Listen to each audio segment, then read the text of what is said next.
everybody, this is Rydo, and we're back to another recording of Hearthstone. Today is Wednesday, July 17th? Yep, July 17th. We are on the Americas account. Let's re-roll this one. We need to win 3 games to get 200 gold for the Fire Festival. Win 2 games any class. And play a bunch of taunt minions. And it looks like we have a new round of Tavern Brawls. So Delirium has crushed on the Black Rock Mountain, take control of an evil boss now with 100% more reform, and dungeon crawl your way out. How fast can you beat Black Rock Mountain? Now what will be interesting here is we need to complete 4 victories to get this done, but also on the European and Asian account I didn't finish last week's, so I assume it will just have ended at that point. So I just need to pick somebody that has a chance of having taunt creatures. So would that be Paladin or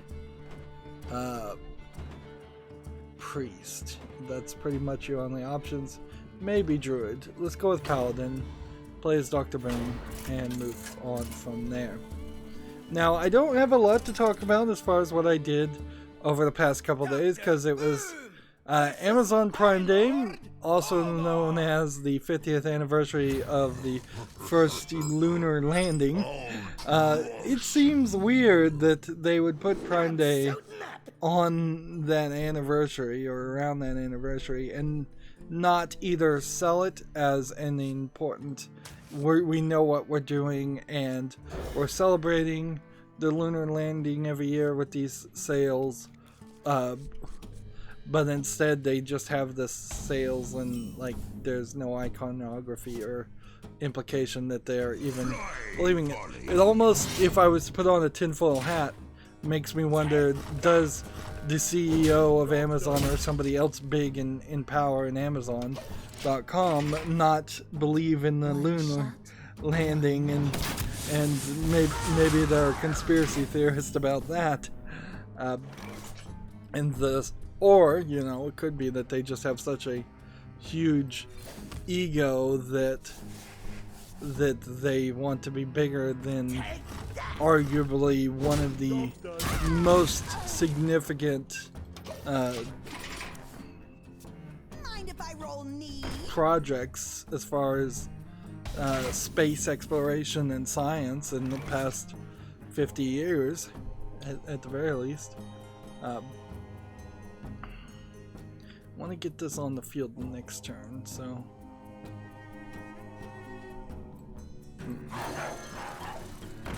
let's just do that instead.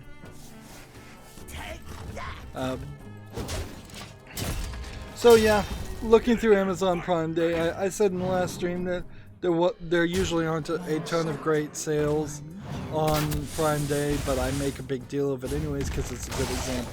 Good point to actually spend money if you're the type who doesn't ever want to spend any money on them yourself.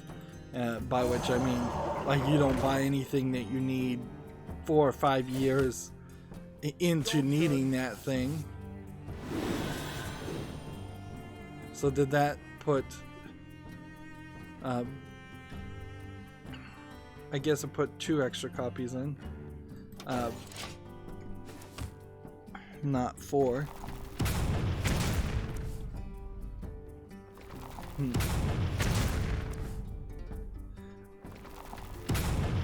Well, this could be interesting in the later games, for sure. Although we didn't play any taunt cards.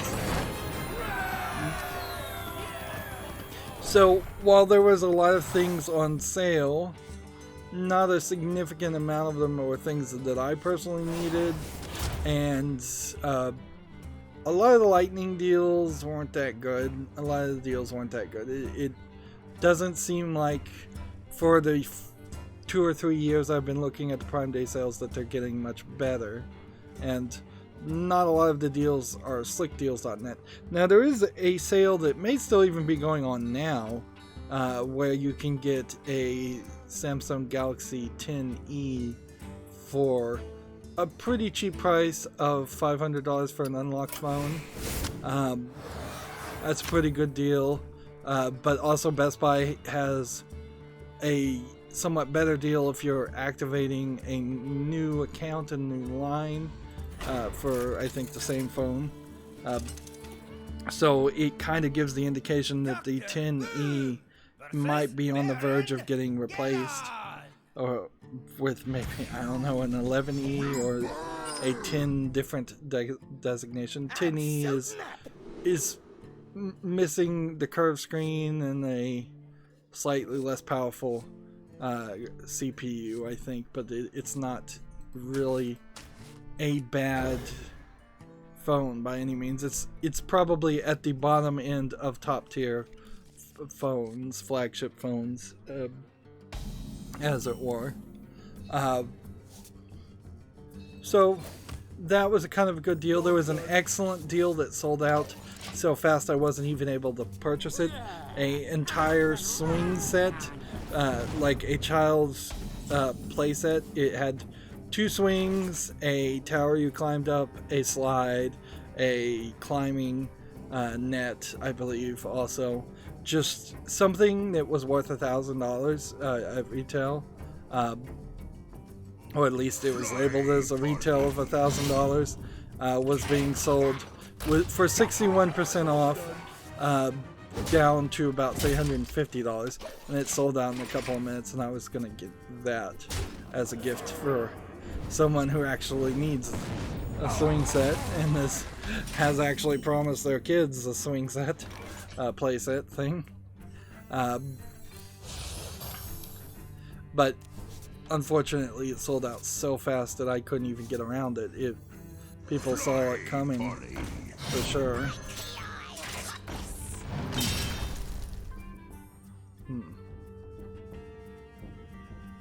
So, what did I just do? I re-equipped the hook and then I powered it up. Interesting. Take that. So yeah, that by far was the best deal. Everything else, it depends on whether you want or not. There was a vegetable chopper mandolin set that came with like anti-cut resistant gloves and a lot of inserts, so a lot of different ways to use the mandolin to cut different kinds of vegetables, dice, cube, slice, ripple cut, things like that. A mandolin, if you're not familiar, it's the number one thing that people on cooking shows end up cutting themselves with, because they don't use the protection guard. So it's a simplistic box, kind of like a cheese grater with a lot different cutting edges. That was a pretty good deal that I missed because it was a lightning deal. But that's pretty much the only 2 things that I even wanted to get that I did want to get.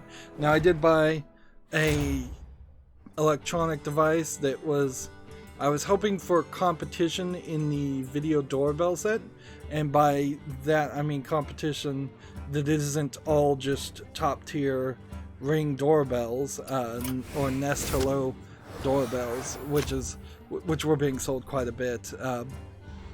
Like, I don't want a Nest video doorbell because you have to pay a monthly service for it. You're getting into using technology that is the most likely to be hacked, since it's what everybody else gives. But there's a bunch of video doorbells that have been sold in China and Japan and Asian countries for a long time, but they never go on sale because they're not very well known of. They have weird names. But I found one that was about half off on the price, and then I got an email immediately going, "Oh, this was a pricing error. We're not going to fulfill it." And that peeved me a lot. Like, I think it is Amazon.com's legal and moral requirement that if they're going to allow third-party sellers, they have to hold third-party sellers to the prices that they list. or at the very least, I would like to see that seller kicked out of their service, which maybe they did get kicked out, but that is certainly annoying. But I knew I was getting a deal, so it's not completely unsurprising that it was a pricing mistake. A lot of the slickdeals.net sales are pricing mistakes, and a lot of times they do get rejected and canceled. However, that now means that I will need to go back and order it for the full price, because there was no real discount there, and there never has been. I've been looking for several years. I plan on trying to do something with the video doorbell I buy to connect it directly into a security camera system.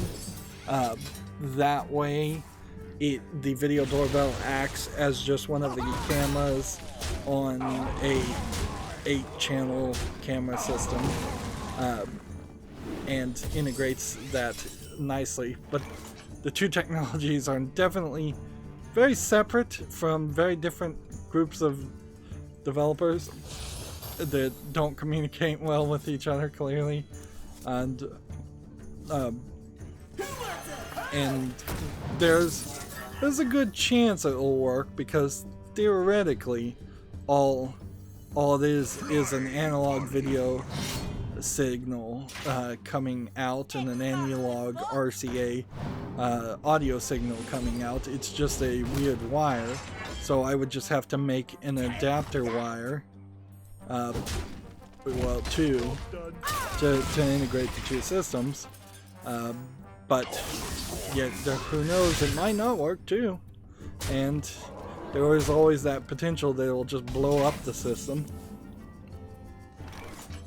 And worst case scenario, if it doesn't work and it doesn't blow up the system, then you just would have two separate things that do somewhat similar things. A video doorbell and a security system both are to increase security in some small part, although arguably I would say a lot of what a video doorbell is built around is also is convenience. So yeah, that was annoying. Things that didn't go on sale that I was like, I also missed an external hard drive that was a lightning deal thing. I need to buy an external hard drive at some point, so I'll just wait for the next sale. That's something that's likely to have a sale pretty regularly. Not a lot of the slickdeals.net sales were Amazon Prime sales for those 2 days, just as a reiterance of the fact that most of these sales weren't of any interest. Like Amazon Prime Day and Amazon Prime in general is for people who who are building their lives, recently wedded people, things like that. It's not as useful for people who are in the prime of their lives as far as items they have, and I'm a bit of a hoarder, so I've hoarded and maintained everything I've wanted.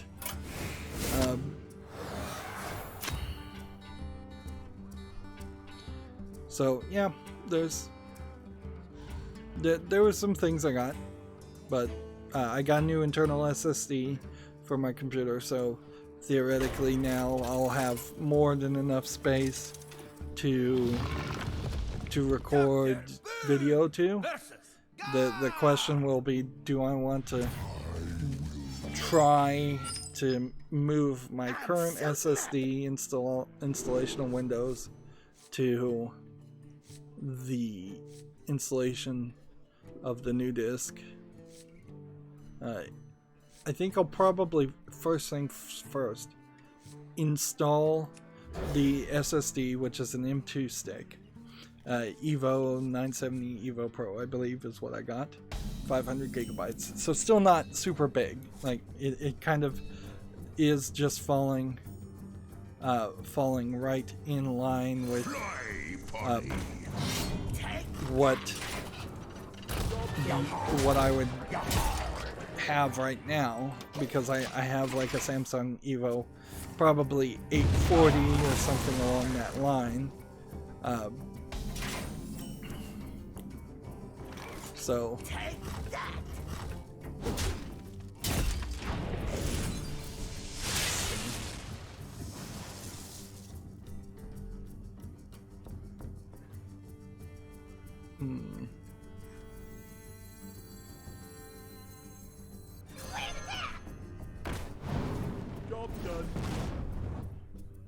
So yeah, I'll probably install it, do a speed test through the Samsung Magician software. That's the drive tuner software for Samsung SSDs.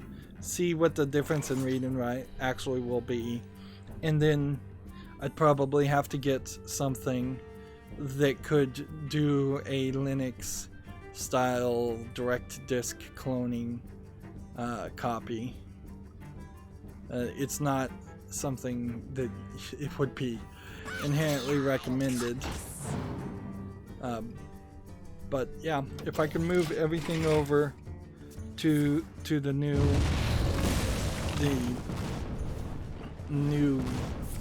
SSD and it's faster, then I'd want Windows 10 to run off of that, and then I can record on the slightly slower current SSD that I have that has also a lot more wear and tear on it, so putting more wear and tear on that would be good. Now it doesn't, because it's two 500 gigabyte SSDs plus on my computer. I also have a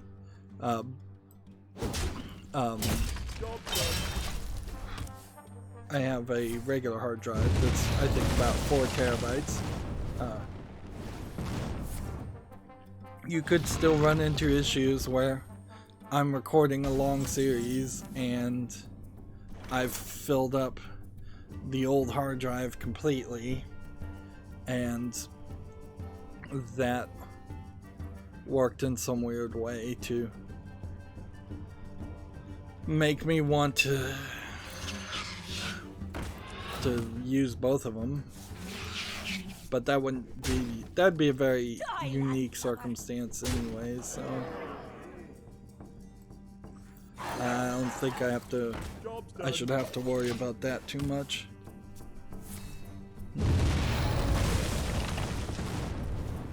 The reason why I need an external hard drive is different than why I needed a internal SSD.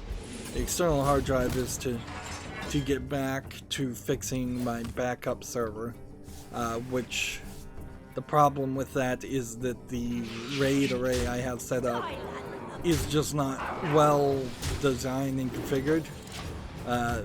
Learning how to configure RAID arrays is hard, to say the least,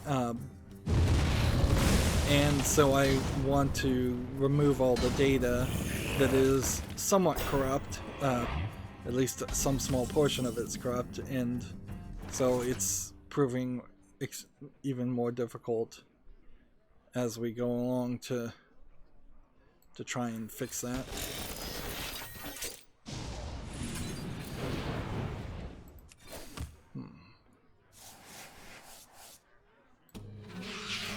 There we go.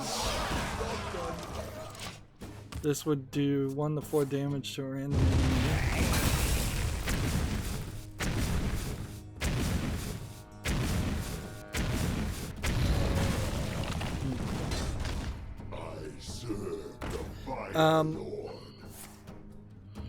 Yeah, there's like baby monitors and clothing and just things that I don't need that were on sale, but yeah, not a lot of other things, and not great deals.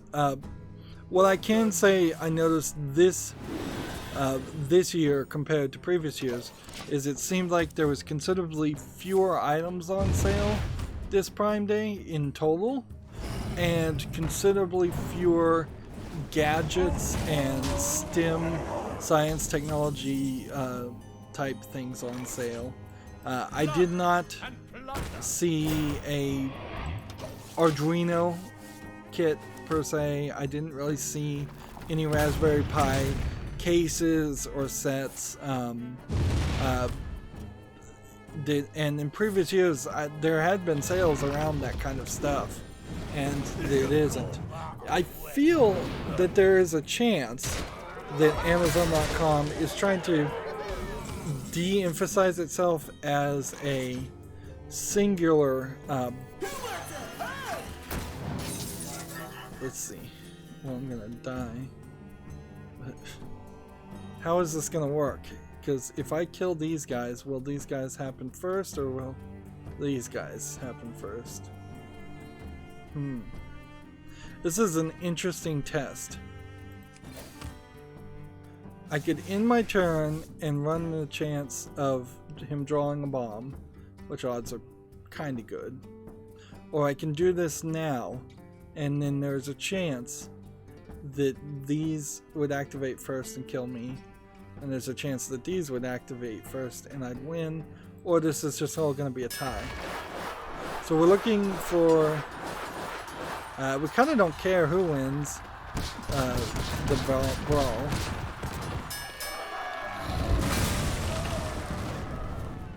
-3 damage, -4 damage, -7 damage. So we tied, which counts as a defeat, but I think in this case you get to play again. So they say defeat because they don't have a animation for tie. Of course, this boss is the boss that gives me more trouble than any of the other bosses I've run into so far.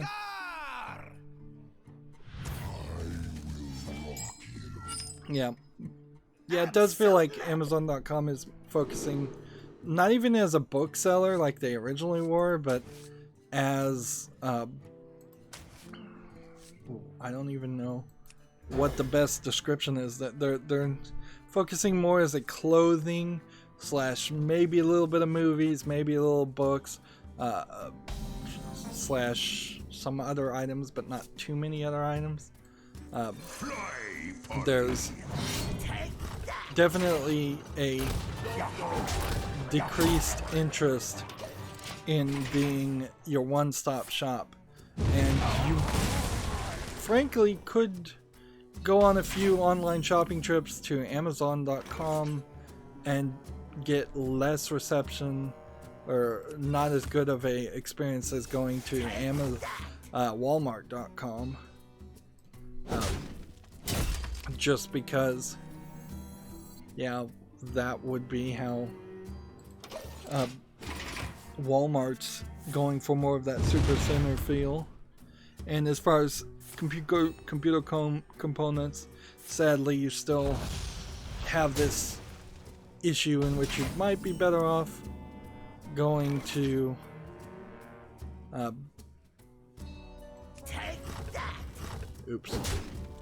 might be better off going to Newegg, even though Newegg's not particularly the best option.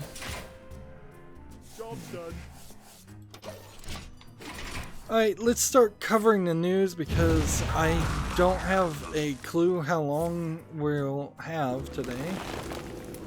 I did do some scheduling, so Doom 2016 is now all scheduled and ready to go. So I'm, I guess, proud to say that, but there's still the Zombie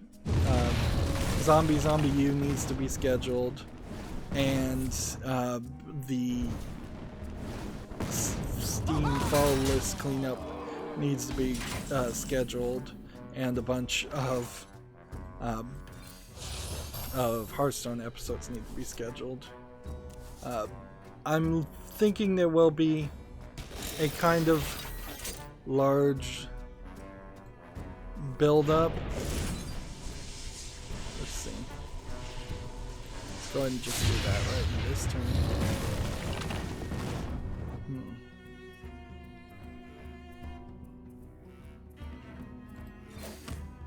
Alright. So, again, you do something like this, and that'll kill me.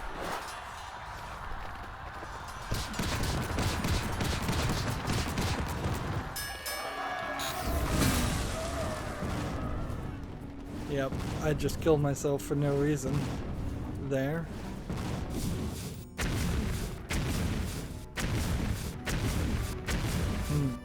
All these bombs are coming from that position that it filled into.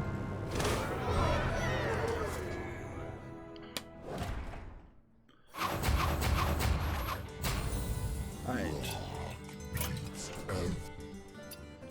So we're just holding on to packets until the next card pack opening. We don't have any more daily quests. So this is a nice Wednesday, and we just need to get one more victory. And so when we restart here, it should be pretty easy to pick, well, anybody. But let's go with Reform here. And so that's kind of an easy, abrupt ending to the America's account. I don't think I have a story to show you here, but yet another Japanese anime game has been censored on the PS3, at least in one scene. Some underwear / pantsuit, as they call it, was covered with adding skirt to text. What? No. Textile? No, that's not the word I'm looking for. Fabric, yeah. Ruffled skirt fabric. It was added to show underwear. Apparently also in the land of censorship, but in anime, which just seems to always be the first line of defense for censorship, there's like a cooking anime, I believe, that was very popular a couple years ago that has been brought to Toonami. I'm not going to try and remember the name of it because it is a very Japanese name. But the joke of this food cooking anime was that the food was so good that it would leave everyone who took a bite of the food as it was being cooked in this state of ecstasy, and they would show these animations in which their clothes fall off and they're having this orgasmic experience with just one bite of the food. So it was a little lewd, but it's a joke lewdness too. So that's being censored on Toonami according to Toonami's standards and practices, or safety board, or whatever it is. It was the exact same title of a group inside of Toonami as apparently Sony has, and I don't believe Toonami is in any way owned by Sony, not even in part. But yeah, that doesn't have anything to do with video games. It's just, yeah, since censorship seems to be on the rise in America, at least, and that's never going to end well.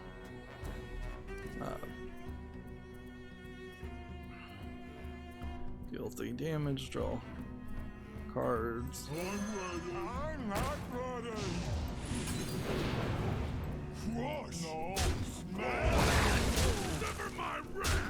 There we go. That should be a victory.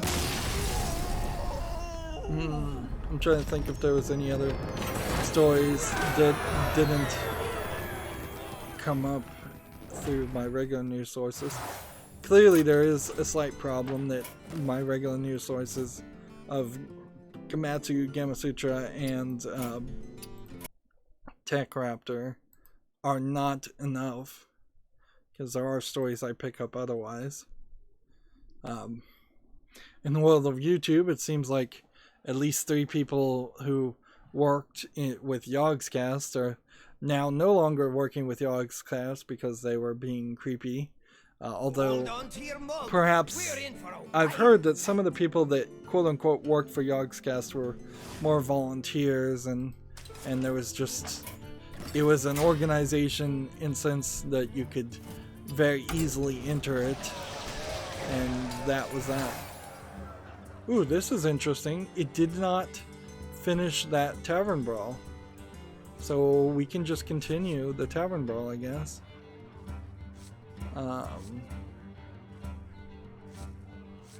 Alright, draw cards. I have no idea how this is gonna work, but whatever. I think I probably need to just lose real quick on this. I at no point thought that they would leave it going. I thought it would just say you conceded, or this battle ended. I hear your heart beating. It could be, this could be a case of also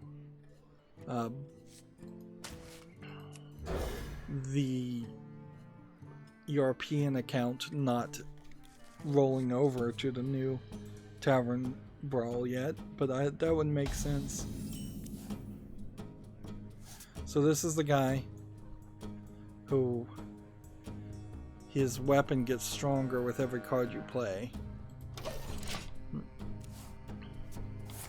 Alright, first bit of news, we do have an article here. Komatsu has the Japanese PS4 Yumi no Naki Hi lineup promo. This looks like a flat 2D game of some sort. This is very possibly going to get Content ID claimed, even though there's no reason it should. It's legally not copyrightable since it's an advertising. So this seems to be a collection of several things: Monster Hunter, Iceborne. Let's see. It's a musical promotion, apparently. It's a music video. Alright. But it's not just that. Because also it's got, like, I think this is Soul Seraph. Or can we get this to play twice as fast? Playback speed. Let's speed this up so we don't have to watch all that. Borderlands 3, oddly, getting in the list here for PlayStation 4 lineups. Borderlands 3 obviously was coming to the PS3, but it's hardly an exclusive. Here we've got Tokyo 2020 Olympics. That looks interesting. Not terribly well animated. Here we have a Japanese baseball game and a soccer game. I suppose there could be a point at some point. Here's Attack on Titan. There could be a point where you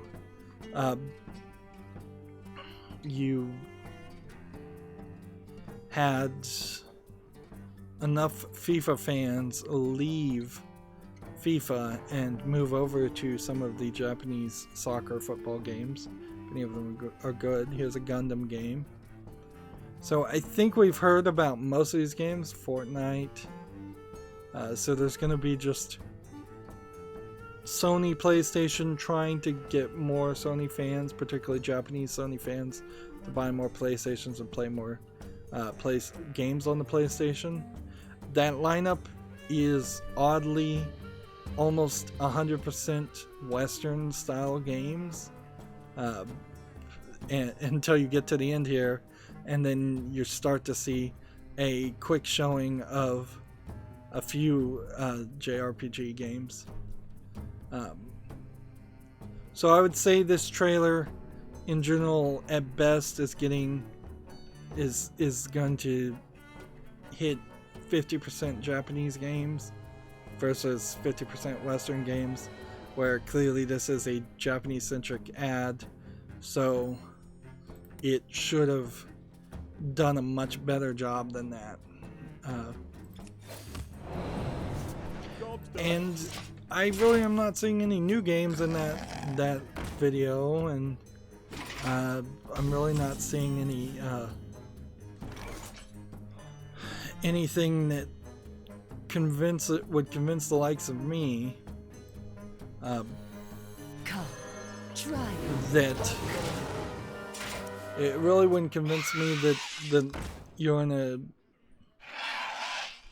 a good position that you'd want to buy a PS4 if you haven't bought one already in Japan or in the West. It feels like, again, this is an instance of the headquarters of Sony Interactive Entertainment not being really wise enough to even know that what the audience really wants. I guess I can hit that.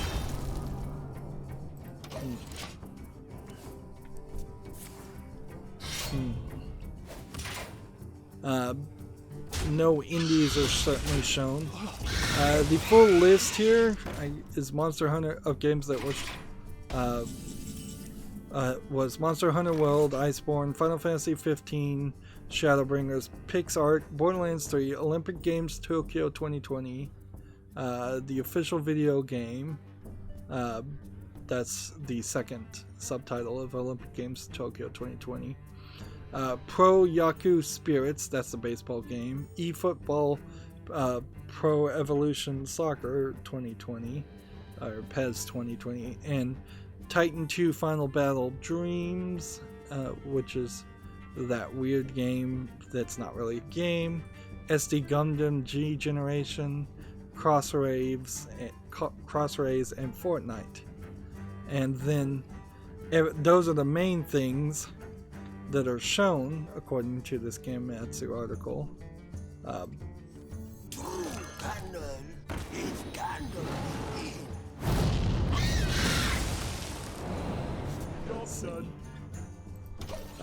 The other games that are less focused on here, you have Crash Team Racing Nitro Fueled, which needs to be a success but probably won't. Yakuza 5, which will be a huge success, so there's no reason why Yakuza 5 would not have been more focused. Atelier, Ryza, Ever Darkness, and The Secret Hideout, that's all one title. The Atelier series, being a JRPG series, is growing, I think, in popularity quite a bit. So it doesn't really make a lot of sense that wouldn't be up front. AI, the Somnium Files, is I think, pretty big Japanese game. It might be a visual novel, but it's still a pretty big Japanese visual novel. Code Vein, huge Bloodborne, Bloodborne / Dark Souls spiritual successor. That's a huge game. It shouldn't be relegated down to flashes. 13 Sentinels, Aegis Rim, that's a big game that shouldn't just be flashes.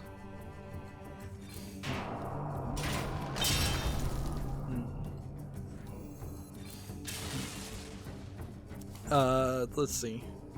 Ys 9, Monstrum Nox, that's going to be a huge JRPG game. That shouldn't be relegated. Contra Rogue Corps, probably not going to be a big game. Ghost Recon Breakpoint might be a big game. And Oninaki, I believe, is kind of a middle tier game.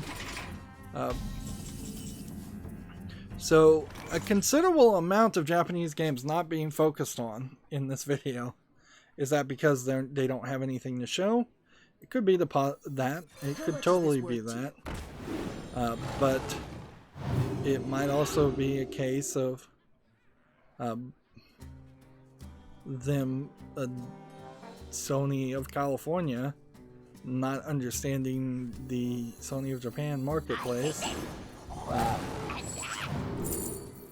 There isn't a company called Sony of California, but that's where their headquarters are now, so I think it's kind of fair to start calling it that.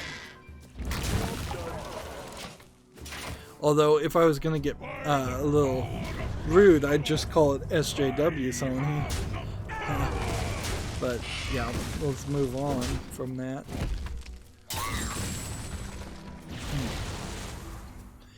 It is an example, in my opinion, that seems to tell me that if they are going to have a good if they are going to have a good turn of events, what they need to have happen is, if they're going to have a good lineup for, what am I trying to say? There. If they're going to have a good lineup for the PlayStation 5 when it comes out, they're going to have to really step up their game, because this lineup for the PlayStation 4, as we're approaching the end, is not great. And we're not seeing any real exclusives. One can only assume Last of Us 3 and everything else is everything that you would be interested in would have been already gone.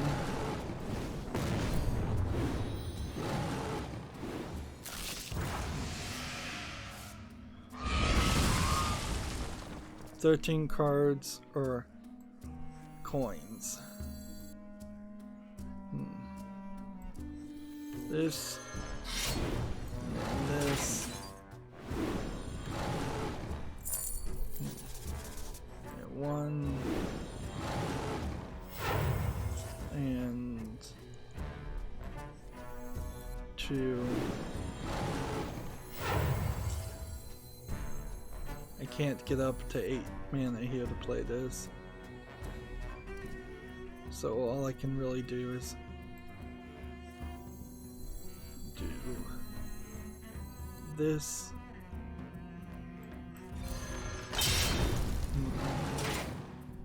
And then here. And then here. And then here. And then here. And then here.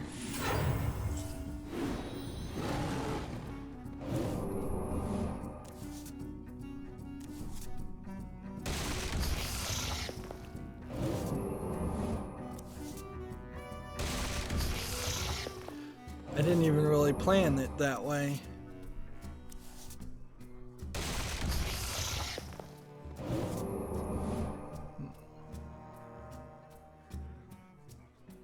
Interesting, that didn't actually pull all my cards.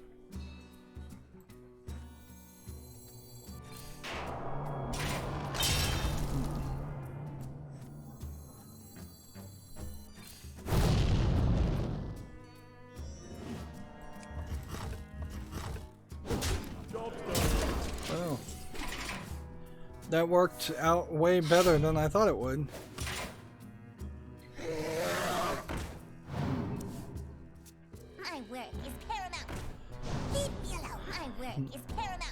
Moving on, we have a game on Komatsu called Puzzles and Dragons Gold as a teaser trailer, so is everything going to play at twice the speed? Maybe.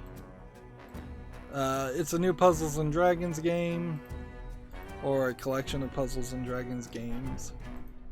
I think if you're a kid and you want a match 3 puzzles and dragon style game, Puzzles and Dragons Gold might be good for you. Player versus player multiplayer focused game will launch in the window in Japan in late 2019 in North America. It gives no statement here so far as whether it's coming to, well, it's tagged the Switch, so I have to believe that it's going to the Switch.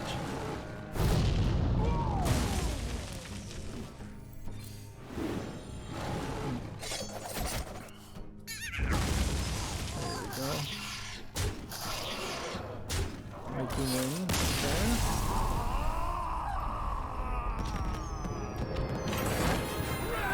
So now that we've won this victory, is it counting as victories for this week's Tavern Brawl, I wonder? Oh. Or are we just somehow going to win this for no good reason? Well, at least we're getting something done. Let's see. Next article we have SD Gundam G Generation Cross Array launches on November 28th in Asia with English subtitles.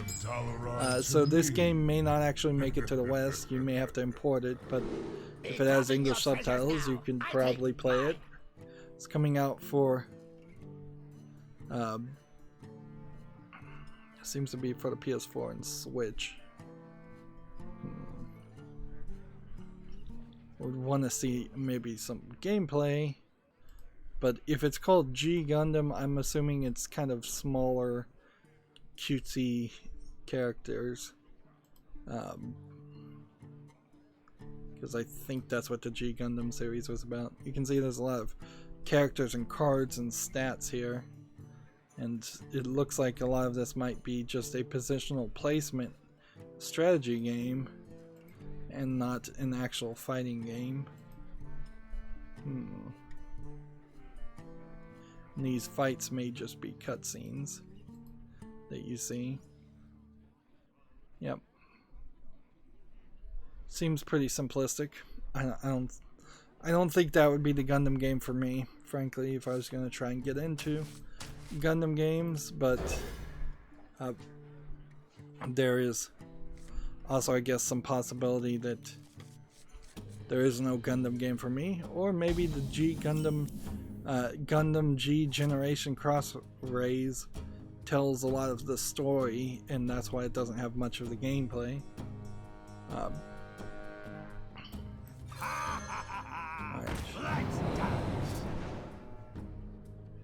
You and other demons you have. Let's see if I could play this. Let's see, could I play this though? You play this and you get a bunch of coins, and that amount should be 8, which means next turn I might be able to play this. If not, I may have to wait 2 turns. Major Nelson announces pretty much every game that comes out, and so there's this game called Aritana and the Twin Masks that he announced, which I've never heard of, and so I wanted to see perhaps if it was on Steam. So I'm gonna do some searching right now and see if there's a Steam list here. Nope, it is apparently not a game that is on PC, which is a shame because it had an interesting image for, let's see. Alright, we have 2 over here, and we'll never get the rope because we're playing Tavern Brawl against a AI component. So I'm just gonna hope this works. 1. This is not gonna work.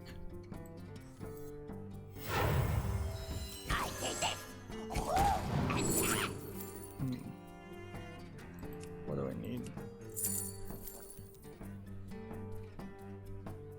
I'm gonna take this and play this.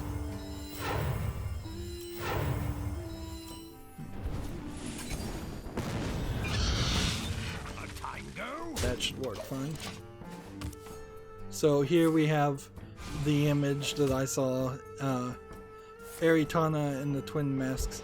Now there was a game where there was 2 kids that were basically tied to each other, I think, and they had 2 masks. It did not look anything like this. So unless they redid the art completely, I'm assuming this is a different game. It in the screenshots looks like it's a different game. Well, that leaves me with the hope that this will someday get ported to PC and that it is good. I like Native American stories, certainly. We don't get a lot of them in the United States these days, while we went for several decades getting a lot of Native American type stories, although how accurate they were probably weren't accurate at all. But yeah, video game developers, particularly Japanese game developers, don't know anything about United States Native Americans culture, so they really don't do anything. And I would argue that even most game developers in the West, in the United States, don't know a lot about Native American culture, because it's a lot of oral history and a lot of stuff that if you are not near or born as a Native American, you will just not hear about at all. It's a past that is quickly being forgotten, and a culture that is quickly being forgotten, and it's a shame in a lot of ways.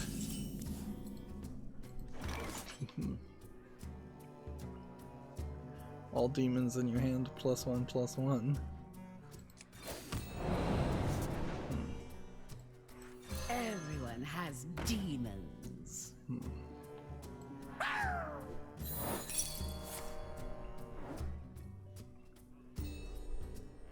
Come on. Alright, in the turn. First game we have on Steam today to look at is called Space Bomb. It looks like it is a player versus player spleef style of game, although maybe not spleef. I don't even know if that's the right term. That old Minecraft game. Player versus player game, for lack of any other terminology though. It's early access, $3.99, and it's multiplayer only. English and Portuguese, Brazilian is the languages. Not the kind of game I would cover, and it doesn't look like it's offering anything unique or special.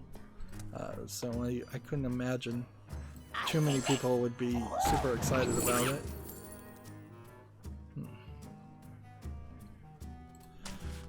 Let's go ahead and take that. And guess in the turn.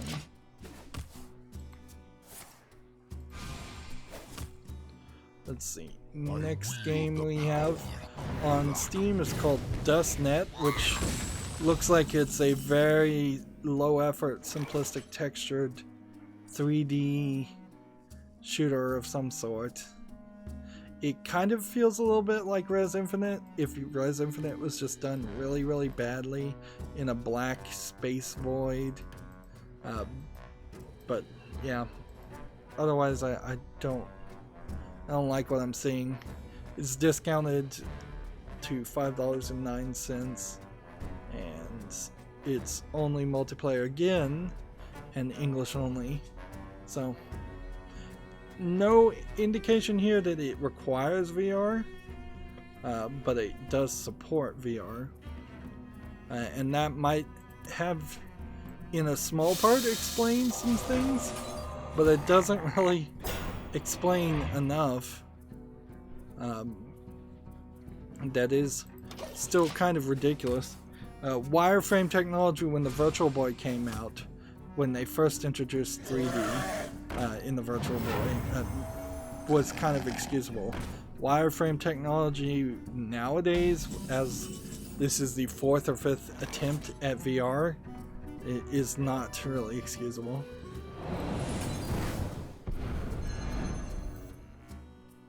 Let's see.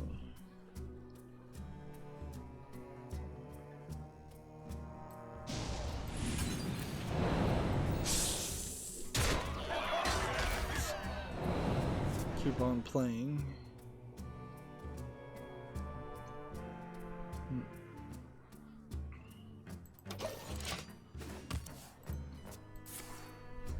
See, next game we have on Steam here is called Kill Squad, which looks like it's an early access shooter of some sort. Looks like it's a top-down strategy game where you play with a team. It's discounted to $19.99. Says it's playable single player. I'm not particularly impressed by what I see, though. A co-op RPG where bounty hunters raid planets for glory. I feel like I'm probably being a little too critical here. There is nothing here that's terrible. This feels like this might be a almost Jedi Star Wars inspired game. I'm seeing some lasers and lightsaber type items. I'm gonna put this on the follow list and give it a chance. More than likely it'll never come out of early access, or people will lose interest in it very quickly, but I think it deserves a chance. Hey pal, Trade Prince Gallowix here. Alright. There we go. In the turn. So that'll go on the follow list. Where's my cat?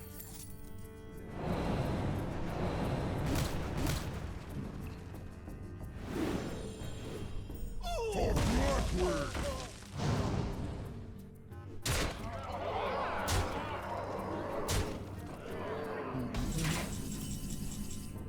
Alright.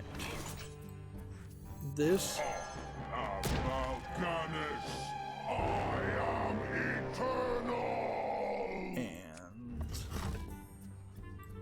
This and that,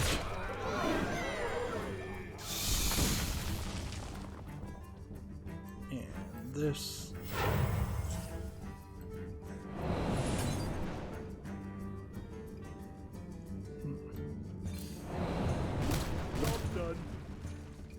I did not play that right at all. I should have used Betrayal a lot earlier.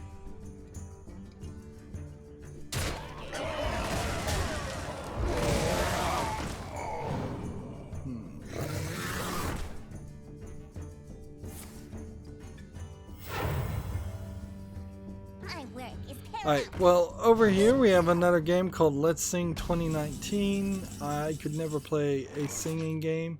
This is Plug-in Digital, who are at best 50-50 as far as games they publish. It sounds like it's a singing game with maybe some music videos. This is the kind of game that you'll lose the licenses to the music and then the game will get removed rather quickly.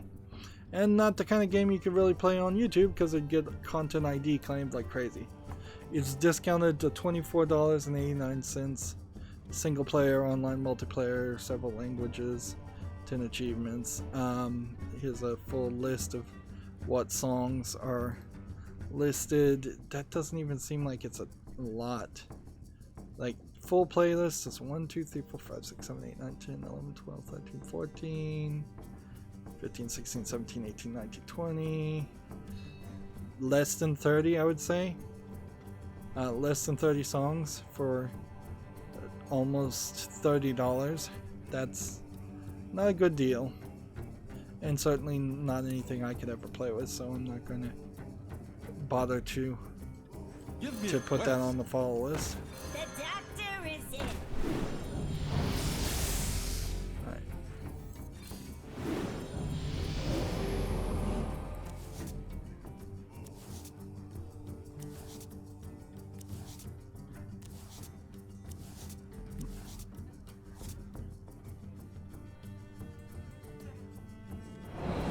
Four damage to a minion.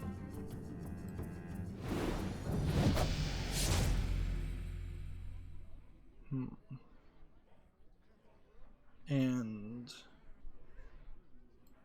do this. And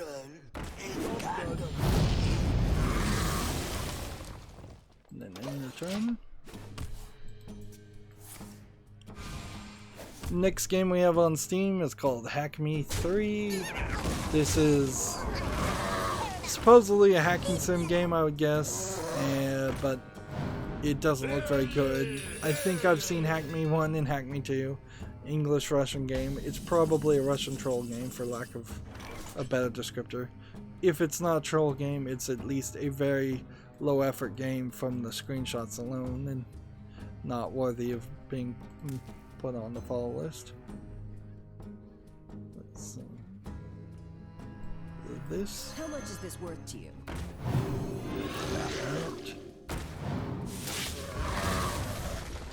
Come, try your luck. Hit that. Listen here. That. Job's done.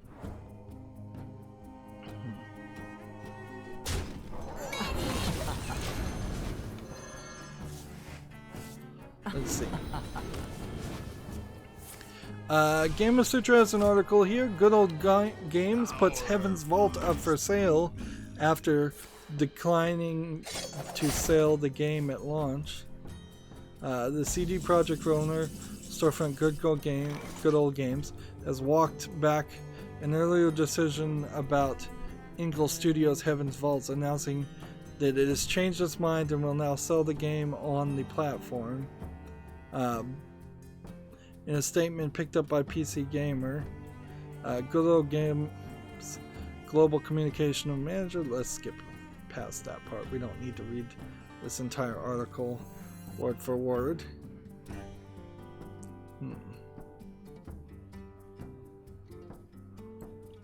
Battle cries trigger twice.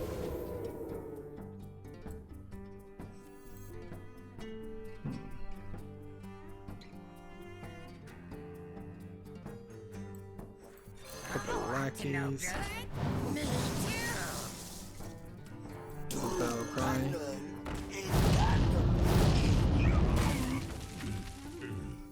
Double time and double pay. Go. Again. Job's done. In a statement picked up by PC Gamer, they said the change of heart came after checking the final game and how it was perceived by gamers, and received numerous requests from the users suggesting to release it. So previously, I believe Good Old Games said it was not good enough for them to sell, and inherently this was more of an issue of I don't want to change this because this doubles battle cries.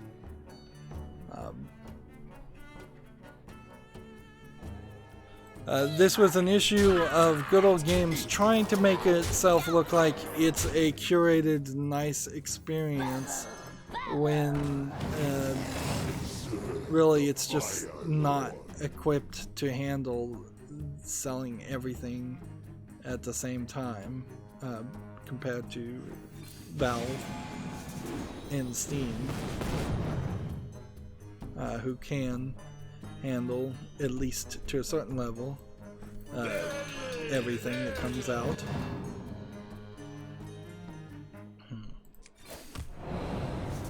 Job's done.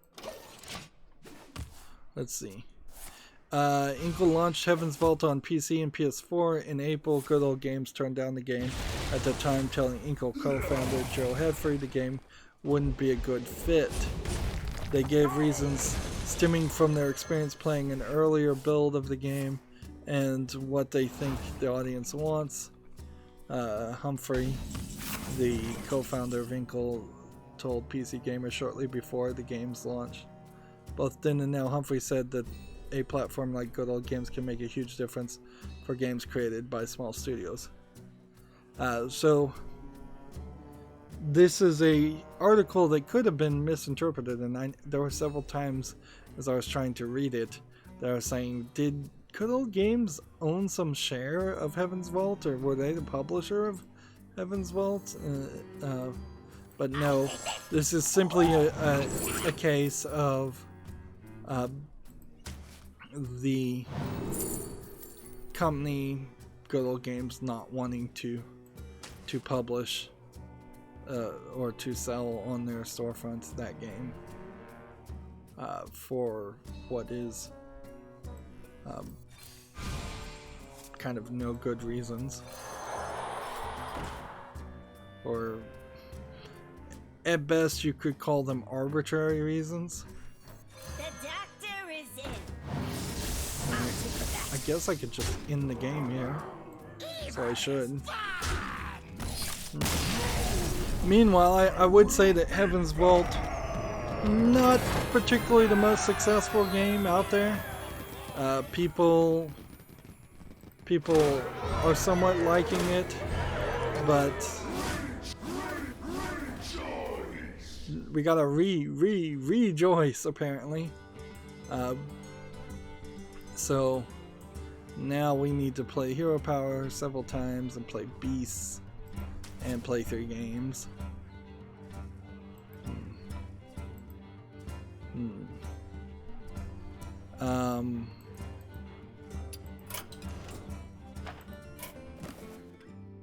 So yeah, we want to use. We can't do anything more. It's crashed. Let's go ahead and relaunch the app and see what that does.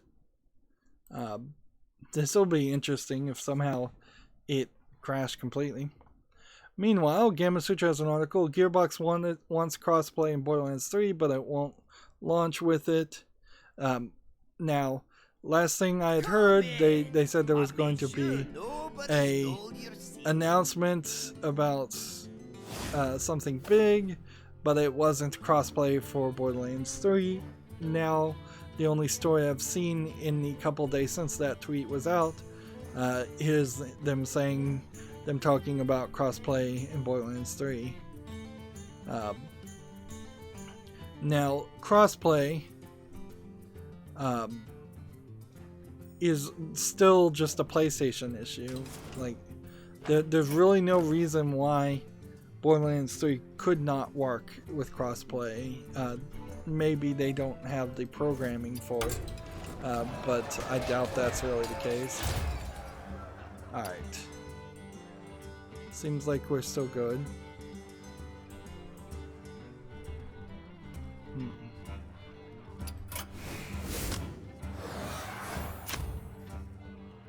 So challenge 7 of 8.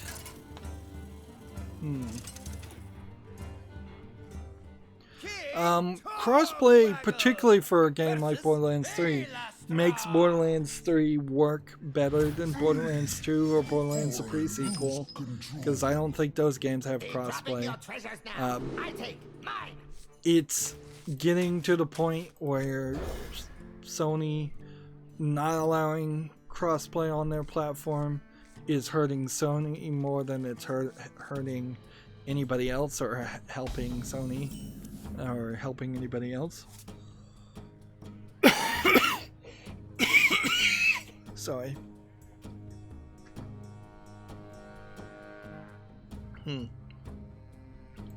So, if I was Sony, I would probably start to embrace crossplay, at least with the PlayStation 5, and make that a big selling point to sell the new hardware more than anything else.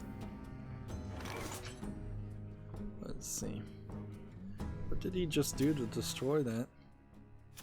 I just played a spell. Okay.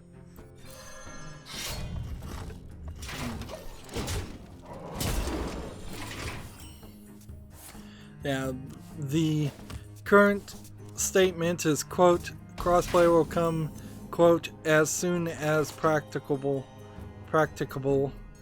Yeah, this is that word he used that's not a real word. Practicable after launch. So they quoted him, and I'm gonna have to look up it. Just tell me if this word is a real word. Practicable. What does that stand for? I need to zoom in. Why is my font so small? Able to be done or put into practice successfully. Alright, so I learned a new word. Practicable. Or maybe that's how you spell practical. Well, whatever. The next question was, what's the difference between practical?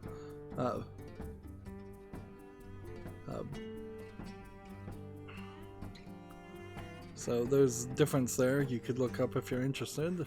How much is this worth to you?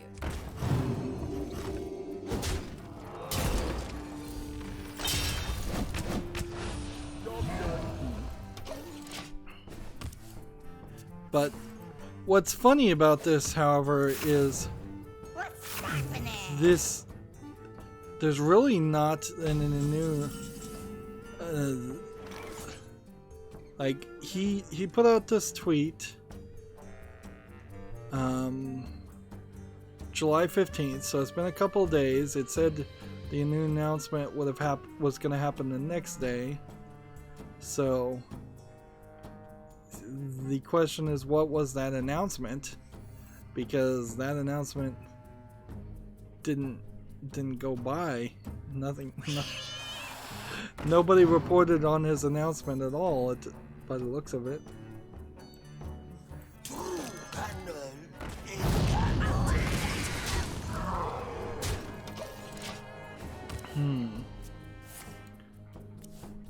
So I'm looking on Randy Pitchford's Twitter feed, which is something I never want to do. But let's see what this announcement's.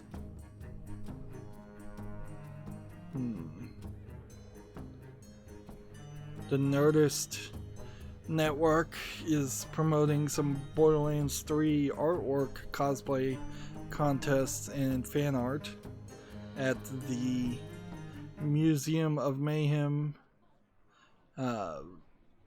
somewhere around San Diego Comic-Con.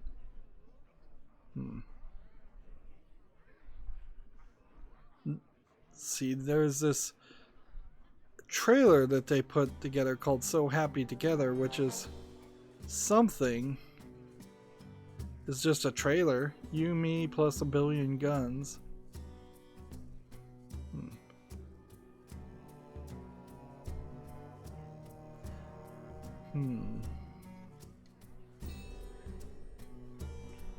So, Randy Pitchford's a liar, and as far as his own Twitter feed seems to be, he said that the announcement that was to happen the next day as of the tweet was not about crossplay. The announcement that seems to have happened is, yes, we're working to have crossplay. Which is completely dishonest. I mean, you can't shake it any other way. It's just total BS. It's a total lie.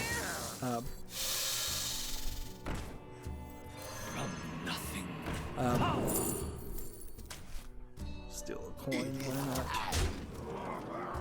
I'll take that.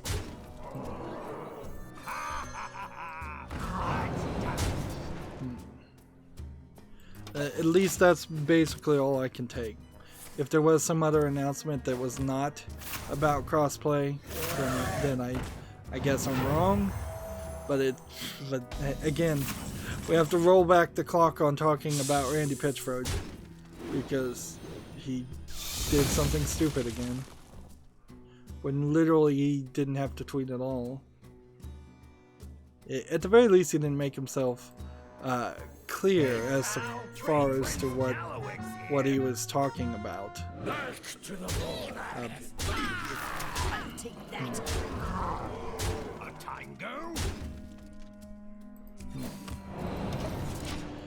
Moving on, Gamma Sutra has an article here. Get a job. I Gotcha Studios is hiring a Unity developer. That's in Stockholm, Sweden. If you're interested in that. We still got a decent amount of news. We should start burning through this. The fact that I've been playing against AIs has made this a slower experience. For sure. Gamma Sutra has an article here. NetEase nabs a minority stake in Dead by Daylight developer Behavior Interactive.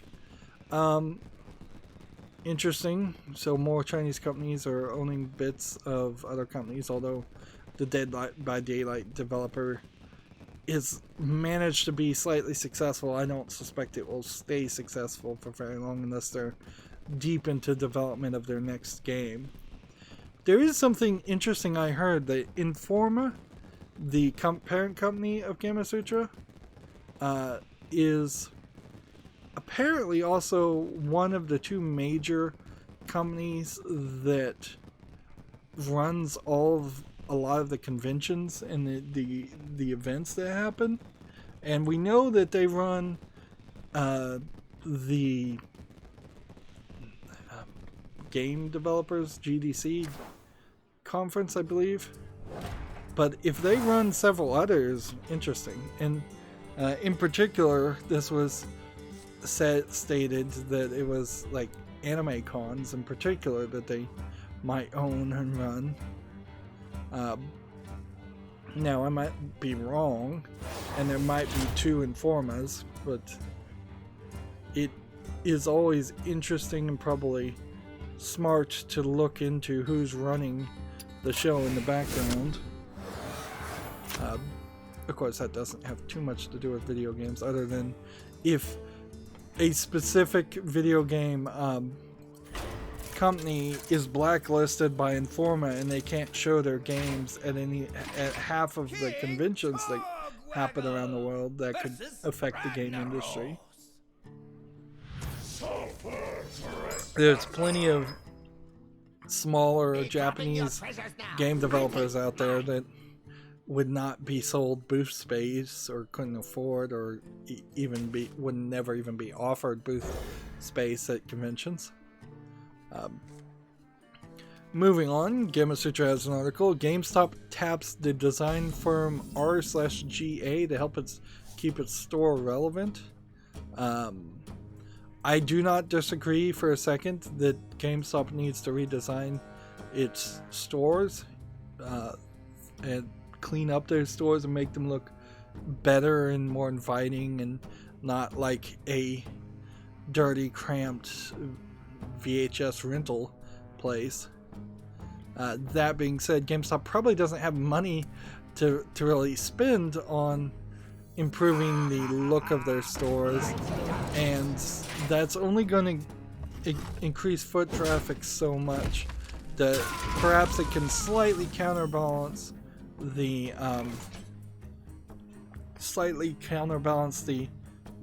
loss of foot traffic due to online sales, but that's about it. But I won't deny it that a lot of GameStops in the United States are either in malls where you kind of don't want to go in there because there's just too many people and it's too cramped and it's a little dim and it's a little dingy and dark.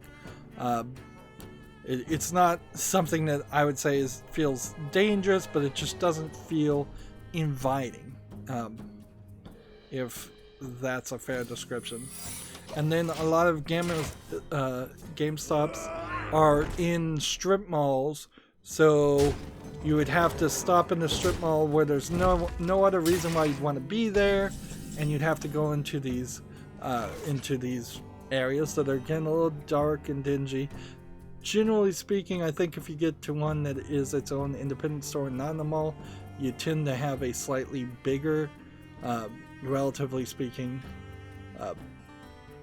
there's a slightly bigger I don't know what the word I'm looking for is, square footage, just amount of space there, but it doesn't really change anything too much. It definitely doesn't feel like you're going through any kind of layout. When you go through a Walmart or a Target or an IKEA's, are kind of the most blatant about it.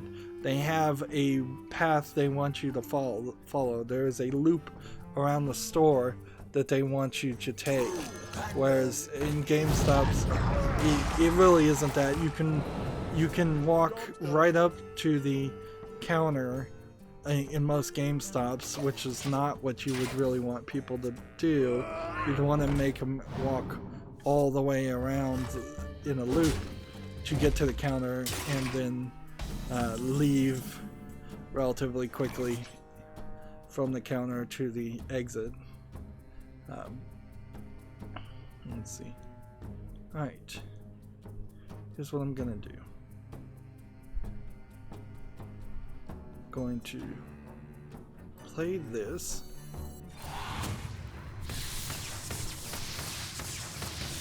I'm gonna play this. And then I'm gonna play this, this, this, this, this, this, this, this, and this. And then I can play this.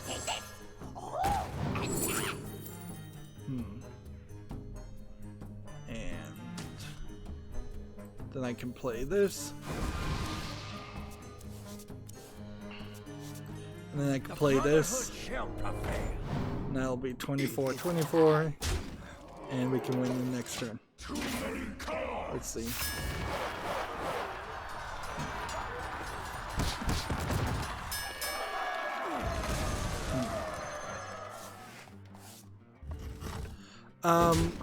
I'm not going to show this, but Komatsu has an article here you can look up. Conception Plus for PS4s has modified the quote class mating rituals. It is not being applied to the PC version. What this inherently means is that the PC version will be same as the original Japanese version, and the scenes in question are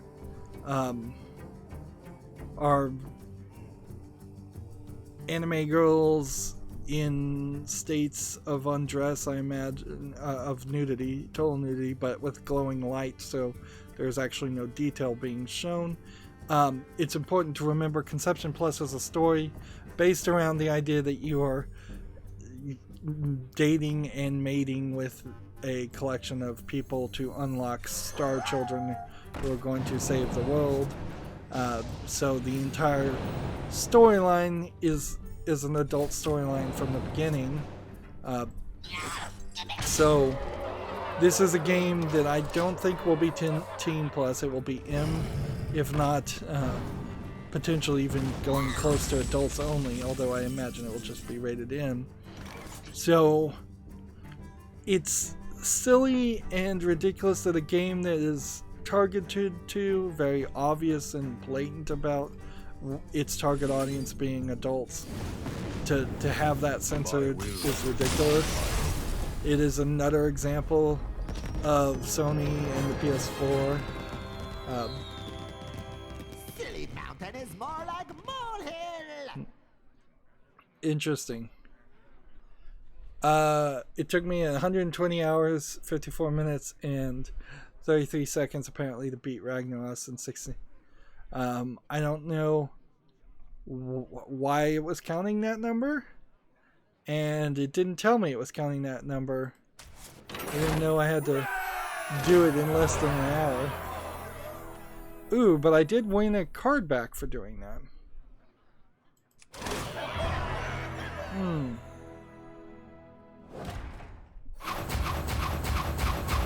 That's weird. That is weird. I didn't know I was gonna have to or needed to beat it. And I don't know if I care per se either.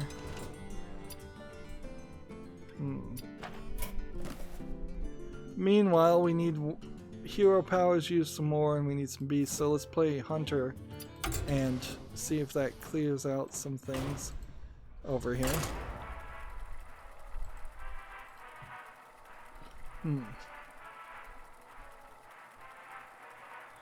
Alright, next game we have on Steam is Tag Sexual Content, so let me just look at the screenshots to see if there's anything that would be not YouTube friendly. Seems fine.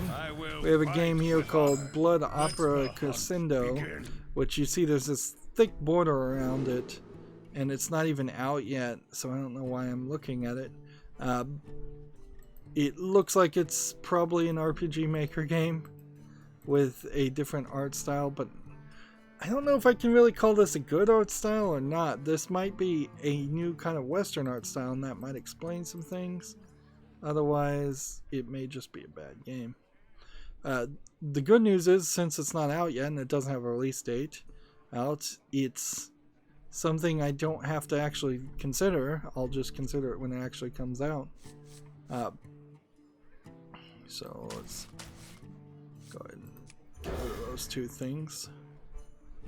But yeah, I don't know why that was on the What's on Steam Twitter feed, I guess. Gamatsu has an article here. London Detective Mysteria for PC launches July 31st.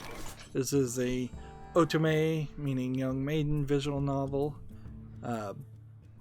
So interesting. Here we've got a trailer that's rated M for blood and such, so I won't show that just in case the trailer does have anything in it that is inappropriate for YouTube or not YouTube friendly.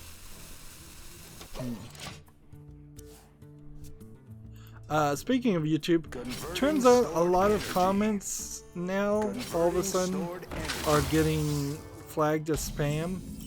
So if you try to put comments on my videos and you don't see them, it may take me a while to get around and fix them. Now I put out a video that was talking about what I did to fix the micro stuttering for Lego games and Resident Evil 4, and someone put this long article saying, no, what you did is wrong and won't work, and I'm like, I just did it, it worked, first of all. And then they linked to another video, and I was gonna approve it, and then I realized that it was linked to another video, and I go, oh, wait a minute, this is just a spam person. This is someone just promoting their video against their competitors, and so I flagged that as actual spam. So don't put links to other people's videos on my videos if it's just something that is going to completely ignore my video and say you're wrong and just be rude about it, and then B, promote something else. But then there's also people that are just saying I love your videos, and they're getting flagged as spam. And if that's spam, that's the kind of spam I want, quite frankly. Like, I'm perfectly happy with spam of people saying, thanks, I love your videos, I love that you play old games. Like, that's not spam. And I don't know why YouTube is flagging it as spam, and I can't really do anything to get YouTube to stop it being flagged as spam. So even in my small corner of being a small-time YouTuber with very few fans that gets very few comments, there's an effect certainly that I'm feeling as YouTube seems to get more and more draconian against comments in particular. And they have two categories. There's spam and inappropriate comments, and they're getting flagged as spam. So there's a difference there that is weird. The victory is yours. Moving on, we have a game here called Tennis Amazing Tournament. Looks like it's a VR tennis game. It might be kind of good, but it's probably a little generic. Early access requires VR, $5.39 discounted, English only. Honestly, I've seen better attempts at tennis games in VR, so I'm not going to put this on the follow list. It's not even a good effort in a name. It's a pretty low effort name of Tennis Amazing Tournament, so we'll do that. Get rid of that. Alright, so where does this put me now? I need to use my play beast and hero, and I guess I need to do this.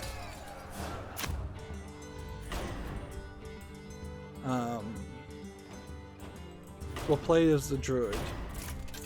That's probably the best bet. I may have to play some amount off screen too. TechRaptor has an article here. Go bananas over Monkey Ball Banana Blitz HD on October 29th. I assume this is the game that was being called like Tencent Super Monkey Ball in Asian countries. So it's a remake of an old title and it arrives in current generations. So, okay.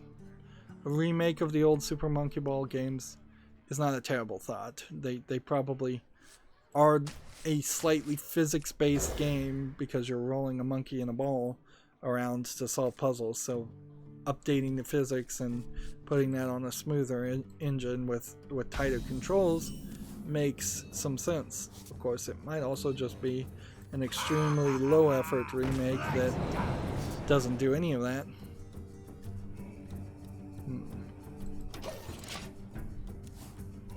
One shot. Next we have a game on Steam here called Nightmare Reaper. This looks like a old school Doom clone style game being sold as a brand new game. Now if this is a less than $2 game, there might be an idea here, but this looks like Super Mario Bros. 3 on the screen. So seems like there's a Game Boy inside the game. That seems like nostalgia on top of nostalgia on top of nostalgia. And it feels like you might be a character that is playing as a character that's losing their mind. Or having a nightmare, which would make sense. $16.14 discounted early access as way too expensive. And look at the number of achievements. Is that 89 achievements? This is an achievement game, clearly. And not worth the effort. I like the thumbnail though, but I don't like any of the other visuals. Let's see. Back to work.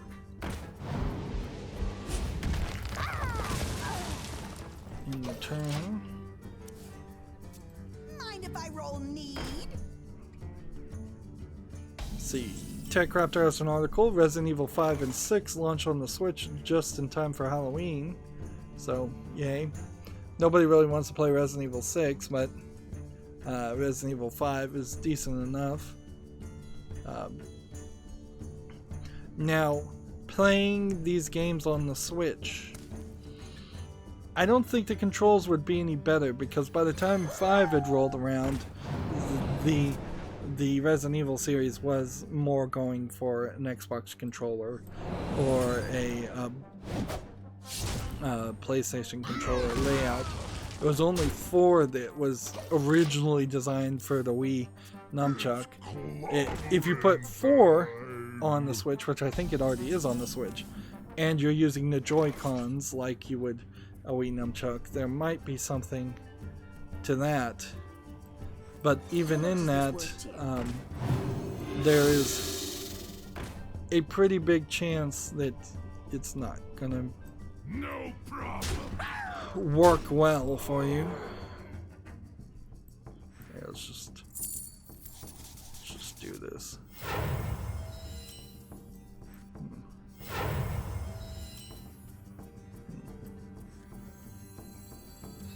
Let's play this. Up to no good? Me too.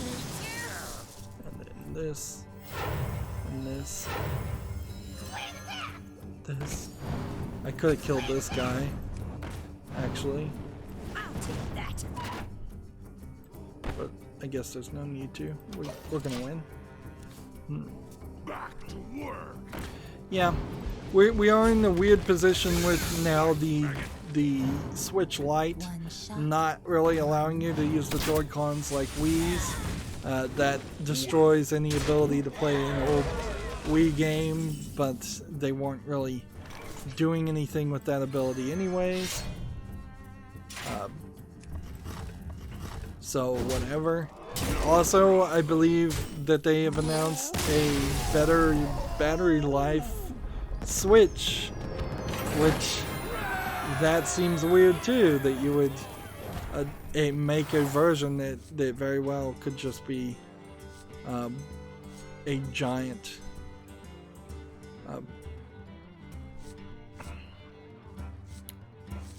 like it could be just a bigger battery version with nothing else changed.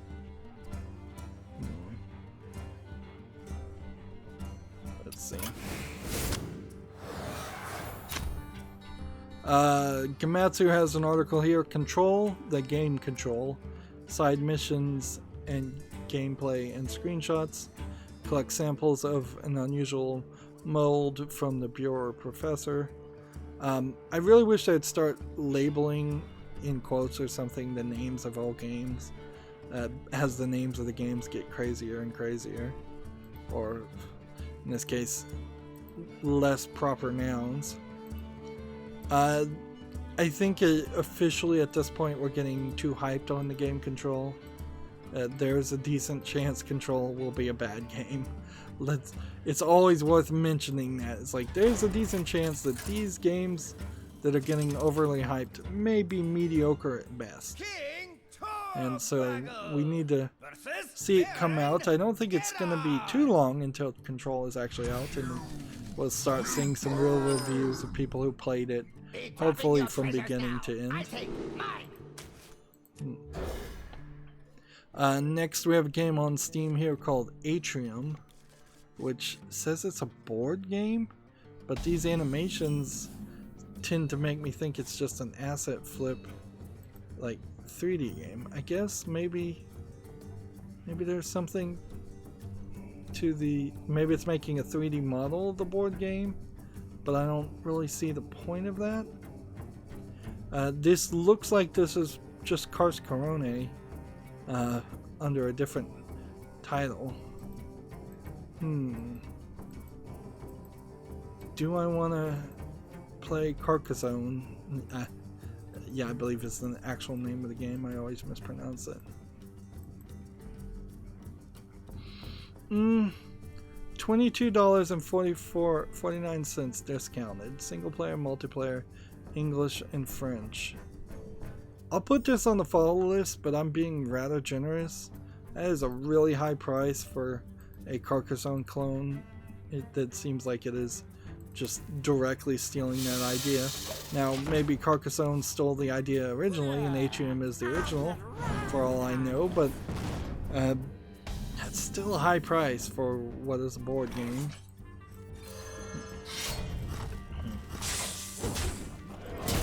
Let's see.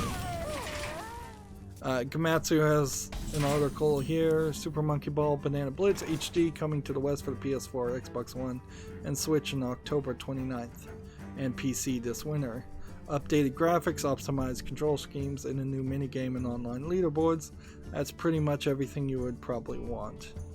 And let's see, is there any videos really worth mentioning or showing here on the trailer? Not really.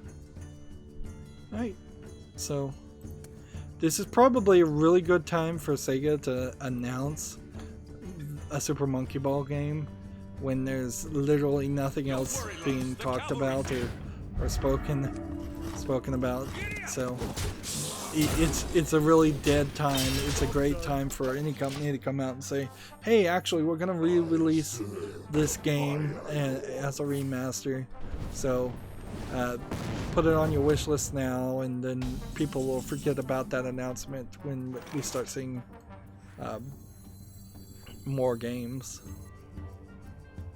come out. Let's see. Get in there and fight, This. Get out. That. And that. No good. Me too. And that. Mind if I roll lead?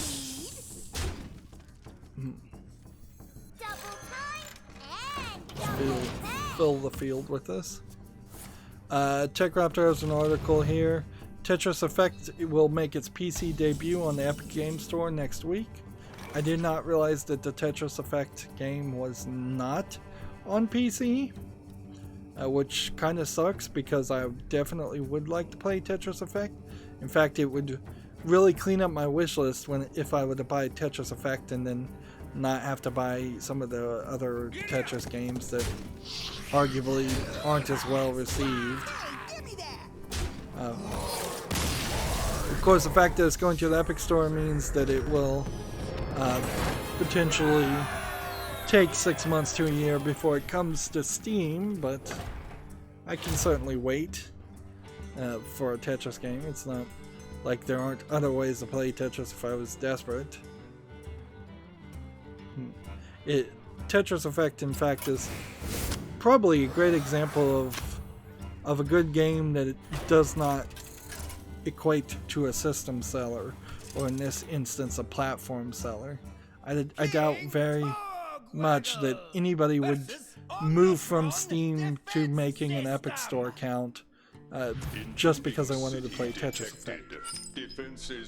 Speaking of the Epic Store, Sid Alpha has put out 2 videos talking about how there is something back-end on the back-end database of the Epic Store that is having games be removed from your purchase history. So in some instances that means you will get a game, whether you're purchasing it or getting it for free for the Epic Store, and then when you uninstall that game it disappears and you can't install it again. Instead you have to purchase it a second time. And there's been also instances of people losing access to their Fortnite accounts or something like that because there's like multiple emails and customer service is there seems to be just a considerable amount of bad back-end support and customer service support happening as far as the Epic Store goes, and it's not particularly a good place to have an experience or to do business.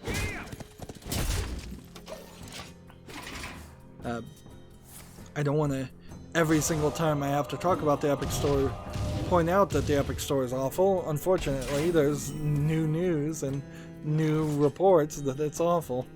So how do you react to that as a video game journalist, other than just to report the facts as you know them?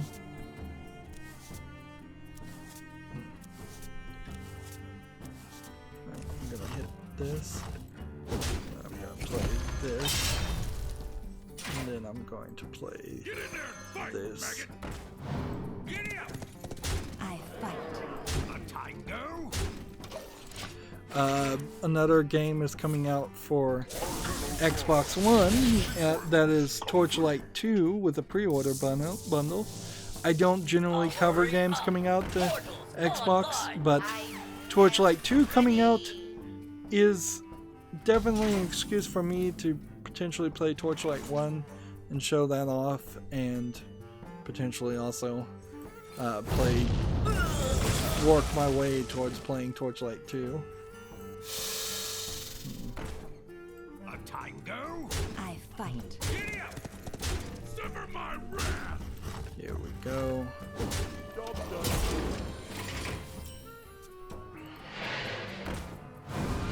Let's see, we already talked about that. We don't need to talk about it a second time.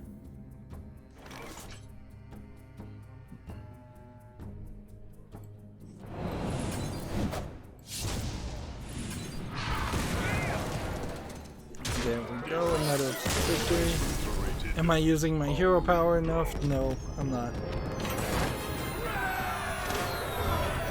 We've done 12 beasts now, and I think at this point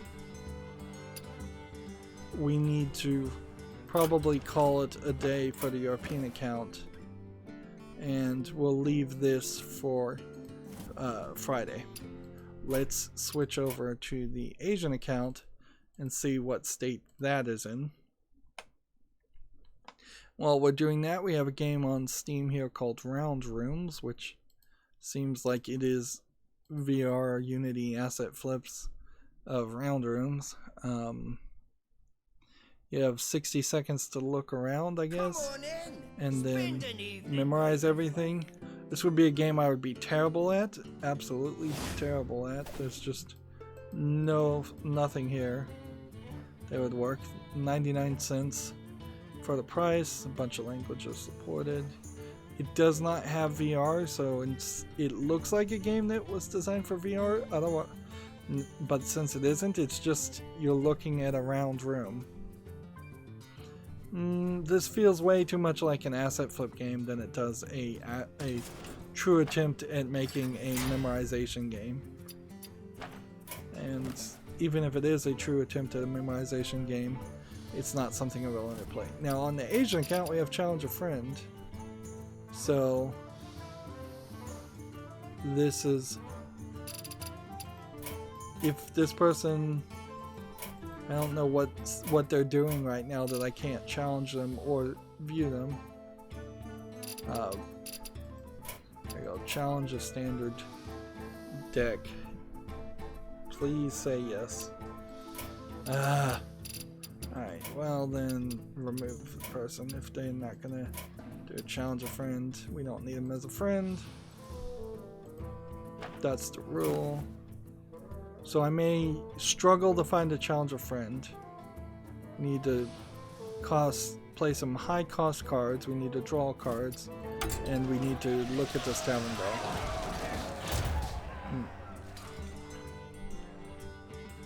So I need to either win or lose.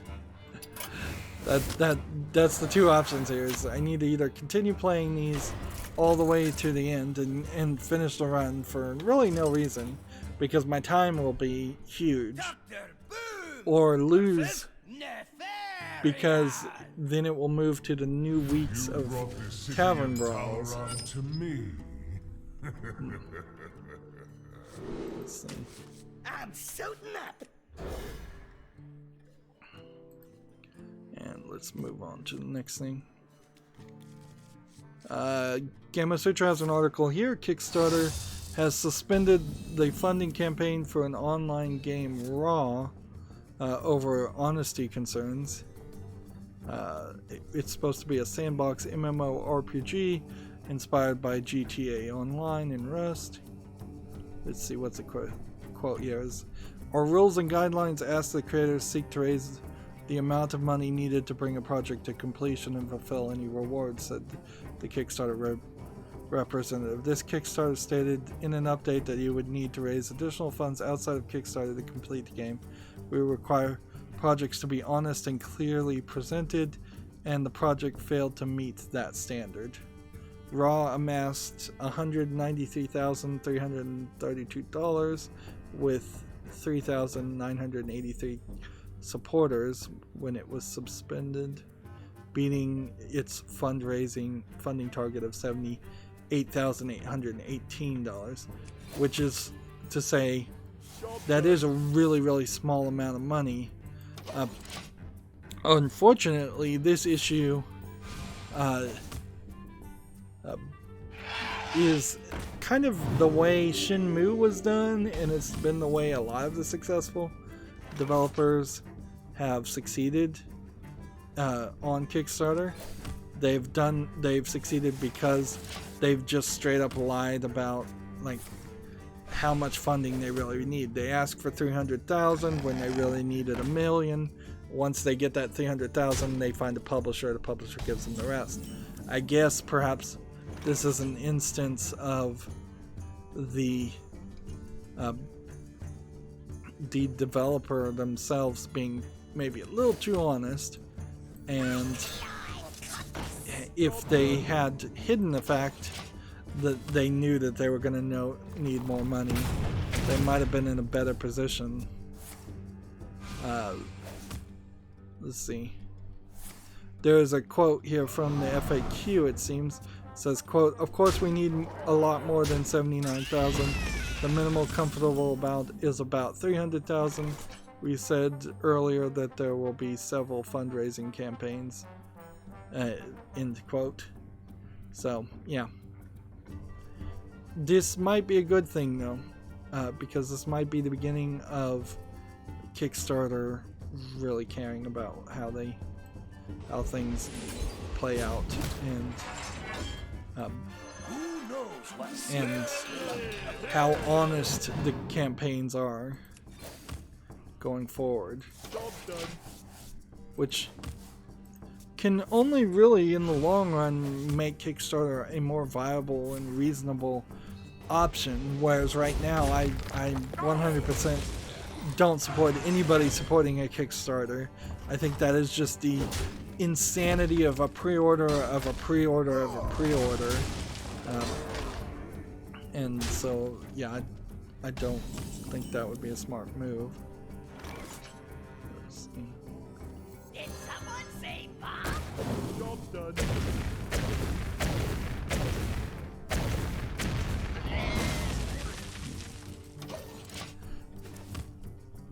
Tech Raptor has an article here. Kill La Kill IF demo impressions.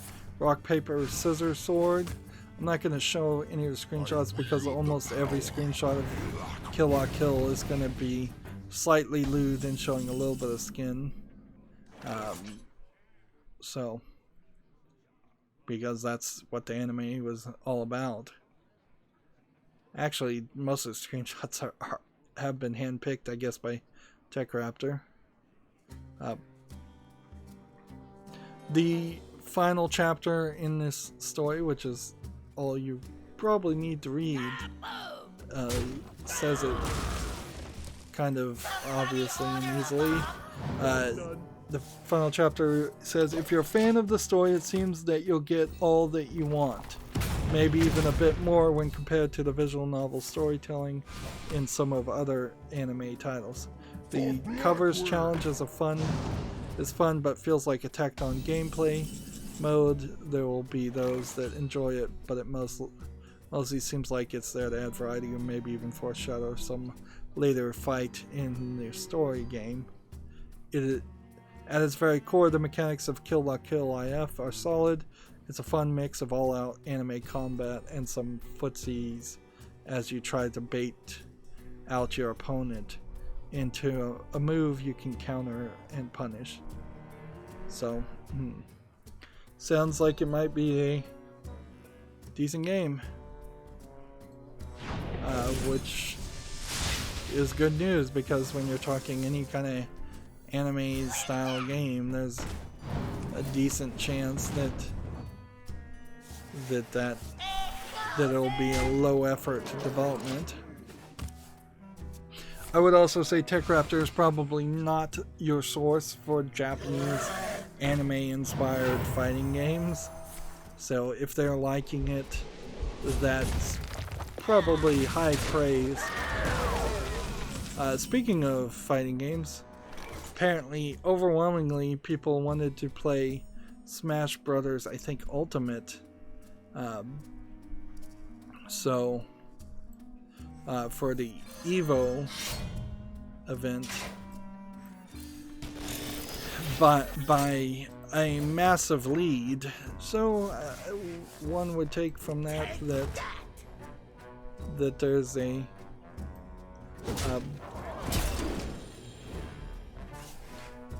there's some popularity.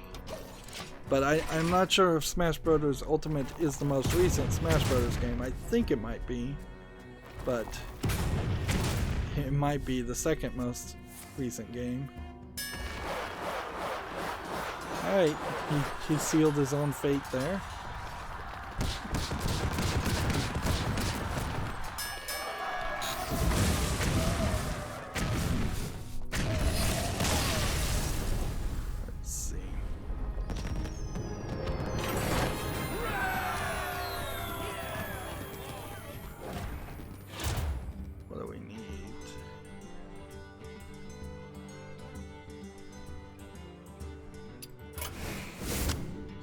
take that and play this.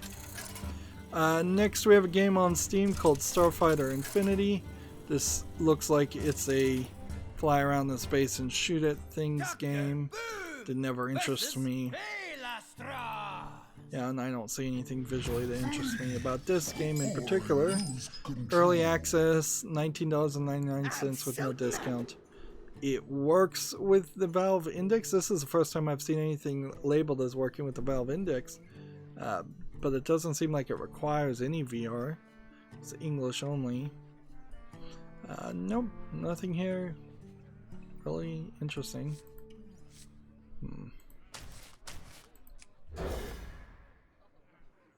You would kind of assumed that the developers of VR games would very quickly label their games as working with the Valve Index without really even testing or trying that, because I think it's pretty cross-compatible with the HTC Vive anyways, unless I'm horribly mistaken about that. Let's see. This and this and this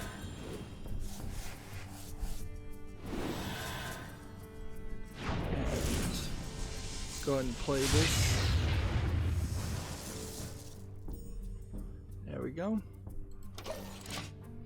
I put a lot of bombs in the hand, but probably not enough to lose. Let's see. Komatsu has an article here. Darksiders 3 DLC Keepers of the Void is now available. Fury takes on new puzzles and enemies of the Serpent Holes.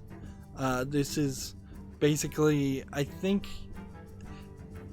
I've heard some people claim that it was accidentally released and it's kind of an unfinished DLC,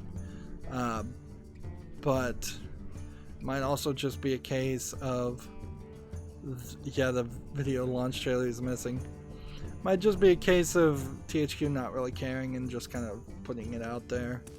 I don't know what else you can say or do with this. It's just that's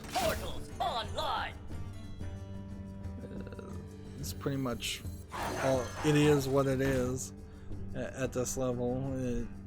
They didn't really do a great job with the initial advertising and release of this.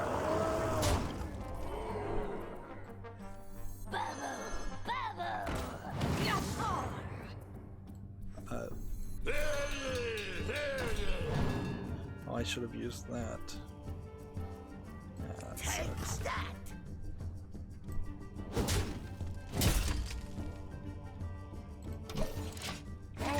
Yeah, it's just been a terrible launch for Darksiders 3. When I get around to getting Darksiders 3, and it's 2 DLCs, I assume there'll be just like a Game of the Year edition type experience. And that'll be that. Right. How do we want to do this? That.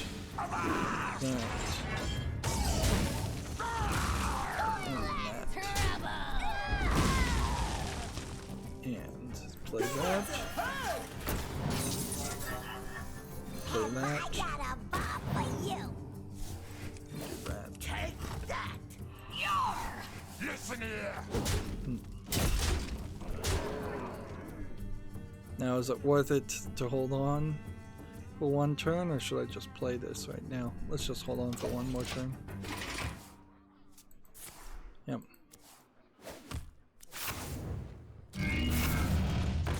Here you have Tech Raptor's spin on it. THQ accidentally rolls out unfinished Darksiders 3 DLC.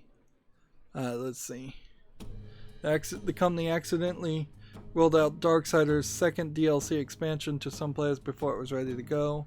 The expansion titled Keepers of the Void is due out today. However, people claim that their Xbox downloaded it. The expansion launched with no achievements and some clearly unfinished assets. It seems like... So this might be a real thing that happened. This might be that just somebody on Reddit mocked up an image and that was that. So yeah, maybe they accidentally leaked out the wrong version, and that would make some sense.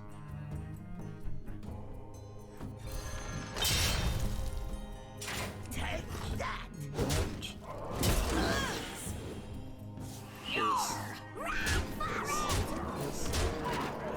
Listen here. So all I need is one bomb here and I'll win. Yep. Now will it continue drawing cards? Nope.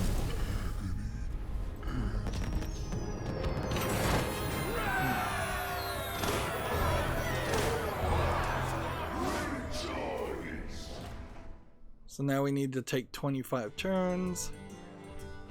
I'm still trying to play minions that cost a lot.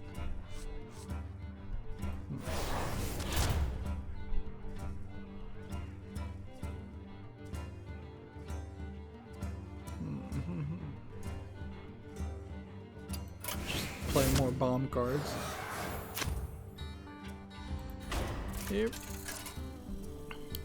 Next we have a game on Steam called Kim Shooter. This seems like this is just a top-down shooting game, low-effort game. Probably trying to sell on some controversy. It's early access. It's discounted to $6.39, English and French. I don't see anything here interesting as far as a gameplay mechanic or artistically, visually, anything interesting. So I won't be putting that on the follow list. Let's see. Next game we have on Steam is called Lost Orbit Terminal Velocity, which might be something. These screenshots are very different. It seems like you might be racing in space in a spacesuit. Let's see.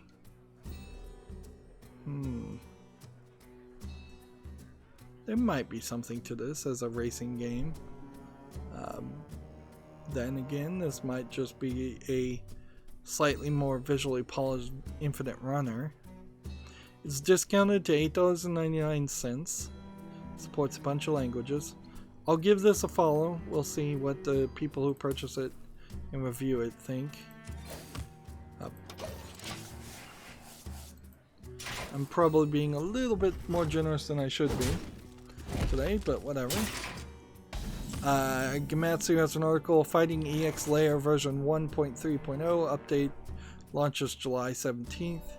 So it's a flat 2D, 2.5D anime style fighting game from the looks of it. Okay. Let's see, can we watch this without... Yeah. It's 2.5D fighting game. I think Fighting Layer EX is probably on the list of the top 10 fighting game series to consider playing if I can ever get around to figuring out how and like if I can ever figure out what the order and how many fighting games I really want to play. And seeing that it is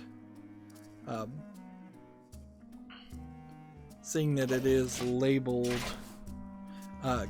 seeing that it is constantly getting updated, that tells me that it is a still popular and in development game series.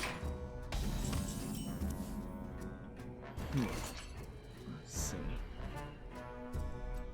this, Fly, Polly. this, this, and Take that! kill this guy, I guess, for safety's sake.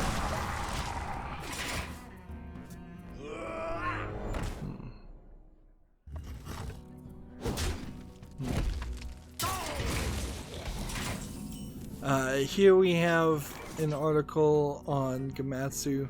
They updated their previous article that Super Monkey Ball Banana Blitz in the West is called Tabagoro Super Monkey Ball. So that is the same game that we've been seeing getting registered for as a copyright requirement.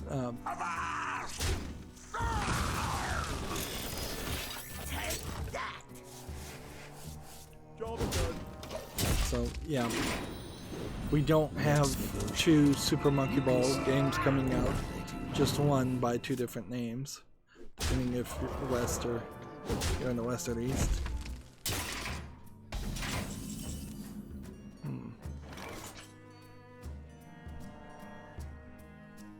Take that!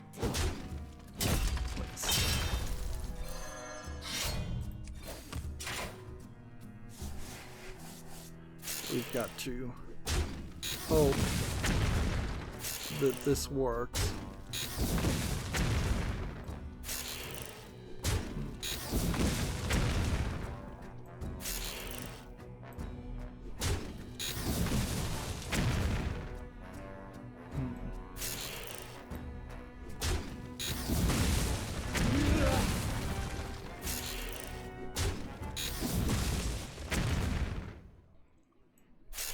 Come on, hit this guy. Have I got a bomb for you? Job's done. Let's see, next game we have on Steam here is called Soulfire, which looks like it is a action platforming game, maybe with some Dark Souls style swinging and backstabbing in a 2D environment. This looks like it might be an actual game of some interest. So I'll put it on the follow list. It's early access. It's discounted to $14.44. It's English and simplified Chinese. So this might be one of the emerging, potentially good Chinese games coming to Steam.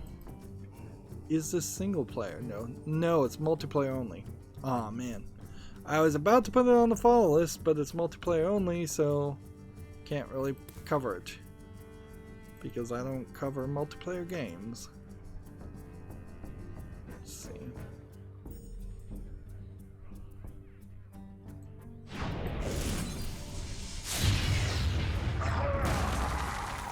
To Northred. Take that! Victory on deck. Seems like we're probably gonna win here. Like, we would just need 2 bombs this turn, or work on it and place some more bombs. So yeah, you're in this funny position where after this next turn I attack here and it puts a bomb in here, but then that's kind of it. So that, draw cards, see if I can get something besides a bomb that would deal some damage. Oh, wait, no, I can just make him draw all cards and then win there. I wasn't even thinking about that. So to beat Ragnaros in this one, it took 119 minutes. This place as my secret lair.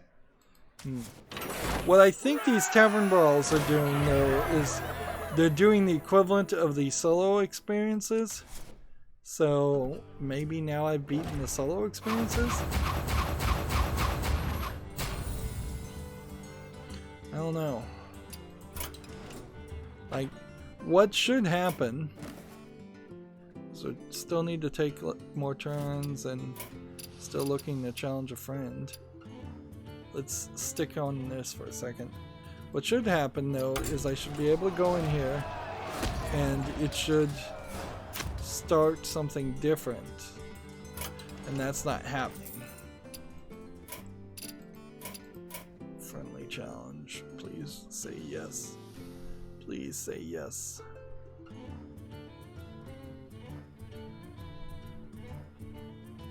Says he's heading into a tavern brawl.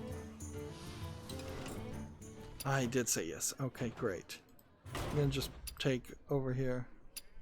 Sure, share my cards. No way. No problem there.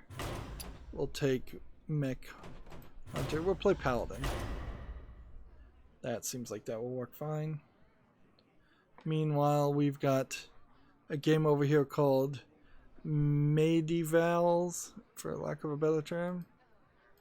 A better way to pronounce that. This might be an asset flip 3D game, or this might be a real game.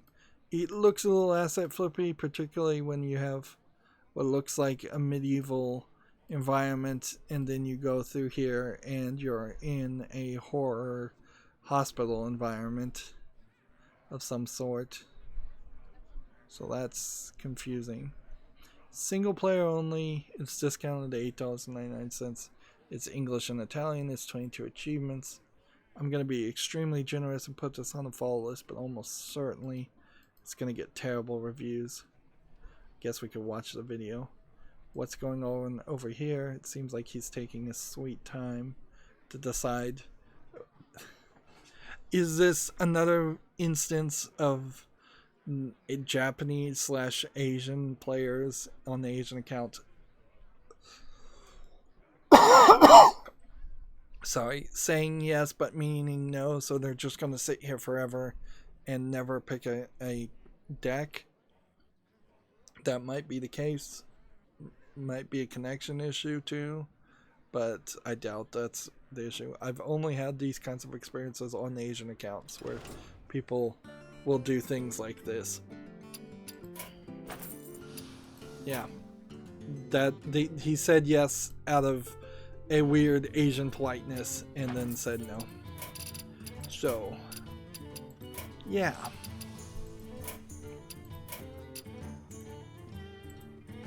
that is like the one unique thing in particular about playing on the Asian account is the different manners you get, for lack of a better term.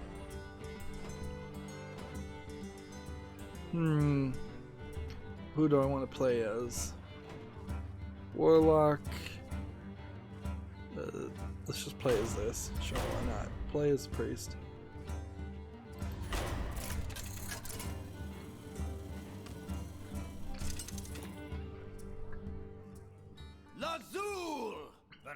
Yeah, I'm looking at the video for this game. I guess it's Mad Evils is how you pronounce it. I don't think it's a game. I think it's an asset flip game. It's too weird looking, and it's an inconsistent visual aesthetic, for if I want to get technical about my description. So I'm not gonna put that on the follow list. TechRaptor has an article here. Luigi's Mansion 3 will launch on October 4th according to Amazon.com Mexico. So, yeah. Luigi's Mansion as a series is in a slightly weird position, because if you played Luigi's Mansion 1 on the Wii and had a fun time, you very possibly never got a 3DS and played Luigi's Mansion 2. Which then puts you in this position where you've missed the sequel to the game, and thus now jumping to the third in the game. On the other hand, if you played Luigi's Mansion 1 on the 3DS when it was re-released, then you're in a weird position also. Right. Sure, we'll just steal this card since we're gonna win rather quickly. What does this do?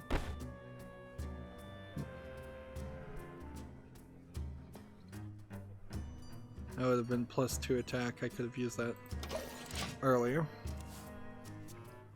Gamma Sutra has an article here. Ubisoft defends the Watch Dogs hit record partnership amid speculation work criticism, which is exactly what it is. I don't know what they can really say to defend this as a policy. It's just greedy. It's just not the way artists and creators should be treated. Even if you were just a student in high school who wants your art to show up in Watch Dogs, this is not the foot to use to start your career on. That is impossible. What? Oh. No problem. Well, that was useless.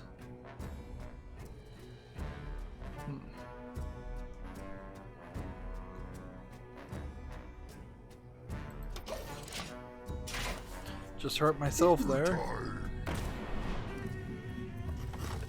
So yeah, you should always put a value on your art, even if you put a very low value on your art. You should not do speculation work. Just to put it bluntly, the value of art can easily plummet if you work for free. And I can attest to a very similar, a very not similar industry that has the exact same problem, and that is working as a computer guy, an IT guy. If you are trying to run a computer shop that sells custom builds of computers, or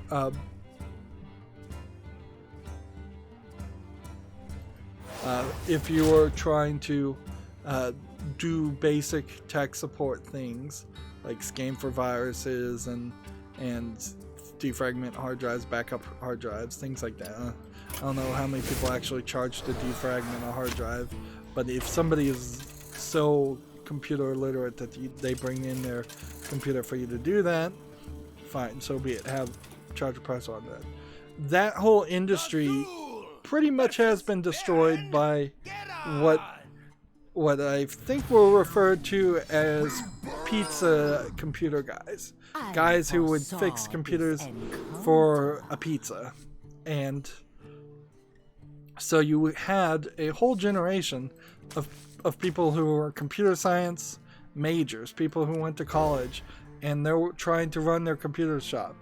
And instead you have a lot of young people that think they know what to do, and often in most simple situations can fix a computer just fine, but they lack the education, they lack the experience, and they definitely lack the intelligence to realize there is a value in the actions that you're doing, and you are way undercharging it for it.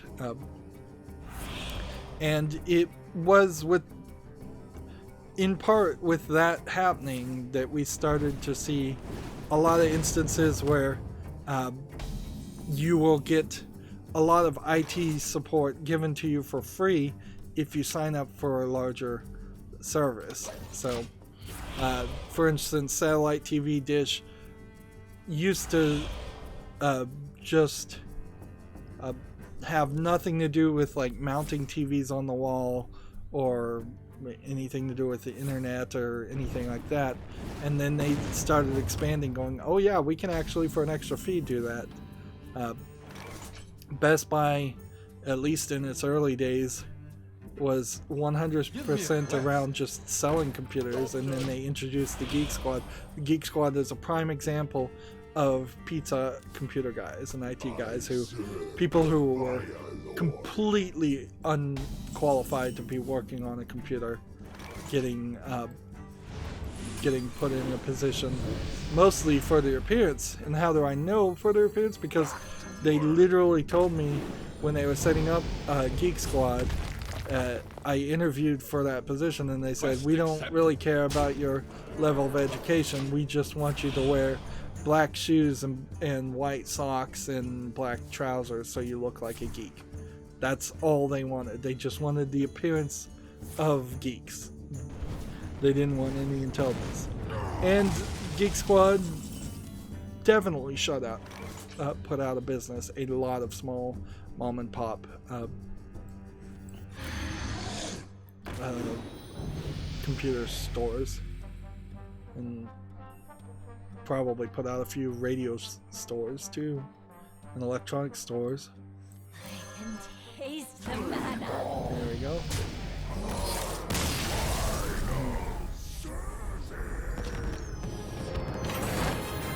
So yeah, if you're an artist, don't work on spec, don't destroy the field of art and the value of art.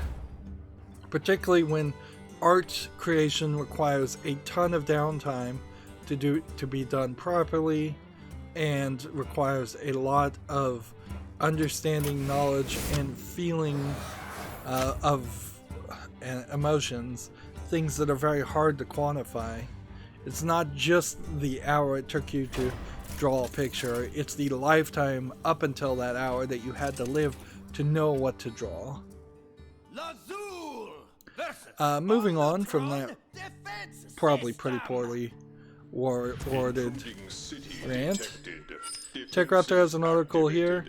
Hay fever lets you sneeze across the world, coming to PC and Mac early 2020. This looks like it is a low effort pixel graphics game.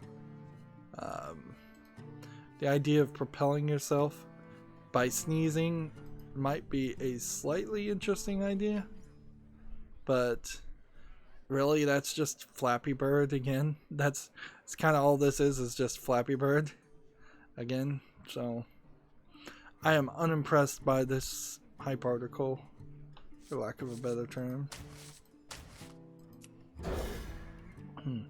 Actually, I have quite a few things still to talk about, but I think we may just finish early. So let's see if we can try and burn through a lot of this. We have a game on Steam here called Shrine of the God Ape, which looks like a platformer, 1001 Spikes, Super Meat Boy type game. Let's see, it's discounted to 89 cents. It's English only, says it has full audio. I see nothing here that I would want to play because I don't like these kinds of games. So that's not gonna make it. Next we have a game on Steam called Robo Instructus, which, what is this? I can fix anything. Looks like you're a programming game.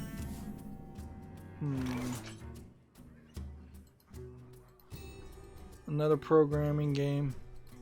Put it on the follow list of what is increasingly now getting too long as a list of programming games.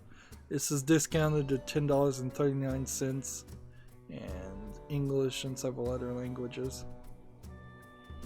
Yeah, I'll put it on the follow list, but I don't think this beats a lot of the Zachtronics games.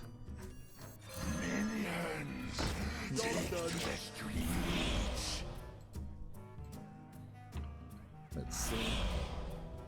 Next we have a game on Steam that's just a bunch of Asian characters. This looks like it's a Chinese RPG, maybe adventure game. It's tagged Adventure Strategy. English is almost certainly not supported. It's $19.99, simplified Chinese only, so of course I can't cover that game. Doesn't look terrible, doesn't look great.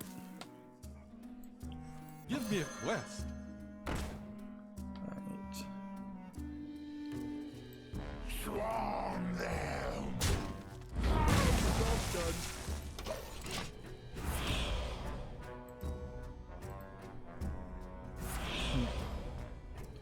Next we have a game on Steam called Prime Orbital, which seems like it's probably 3D models with some kind of no purchase textures, and it seems like you're just flying around in a bunch of ugly, colorful graphics items.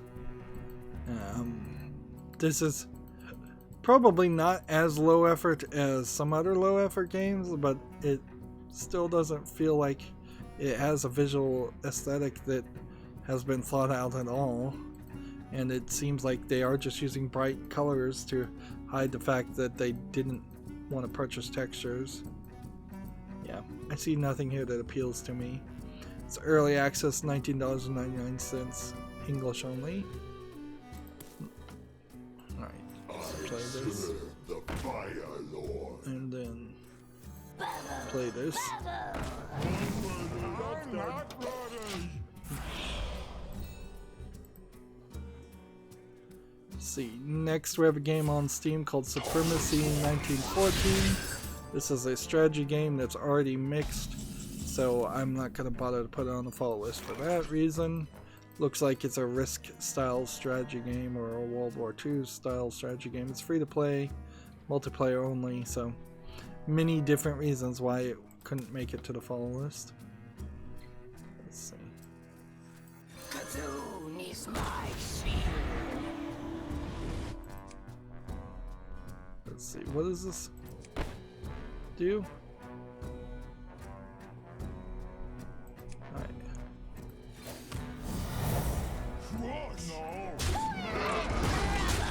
There we go.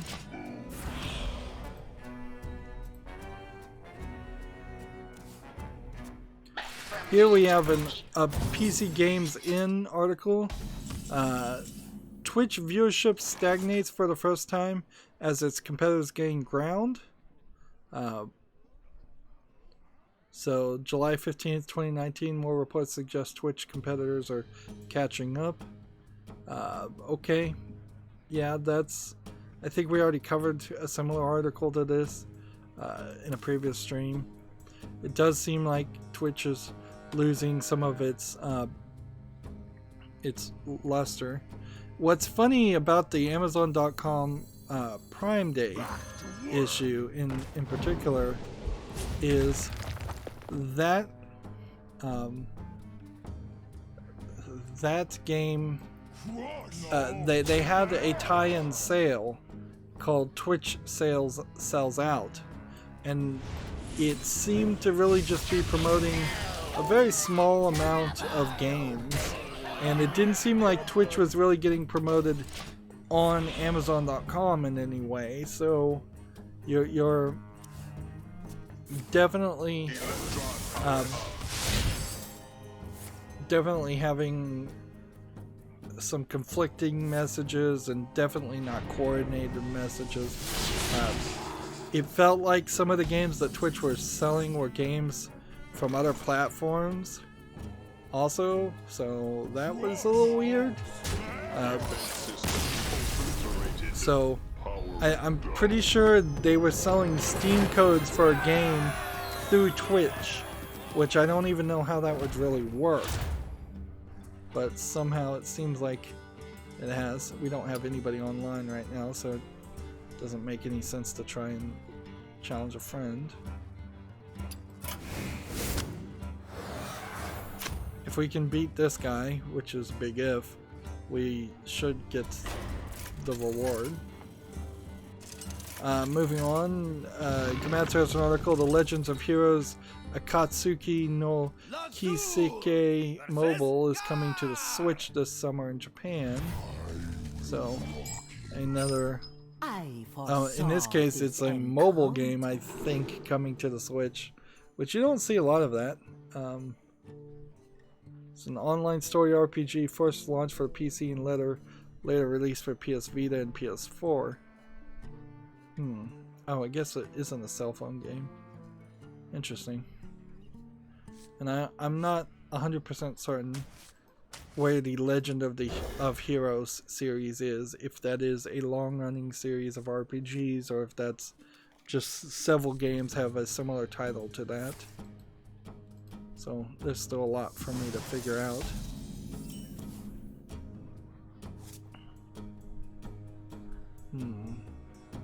Might as well do this for no reason.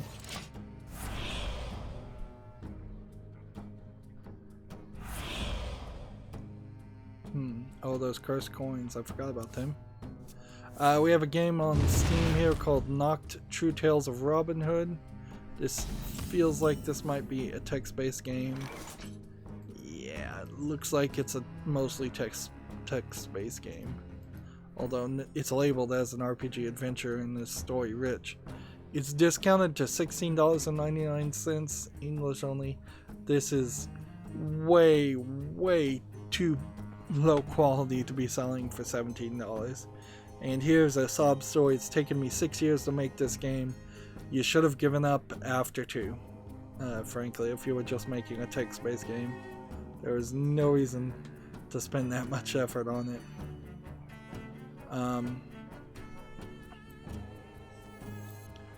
So I'm just gonna do this, and then I'm gonna hit this guy.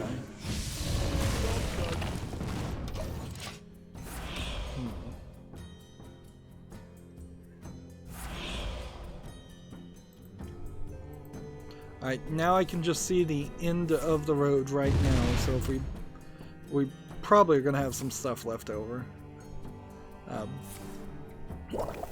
Next we have a game on Steam that's a bunch of Asian characters, Card Monsters Dungeon. This feels like this is probably a collectible card game, trying to steal ideas from like Pokemon or Yu-Gi-Oh! Doesn't look particularly interesting. It's discounted for $8.09, simplified Chinese only. It looks like it's possibly a mobile game that's been ported to PC. Right. We can do this. And then the turn.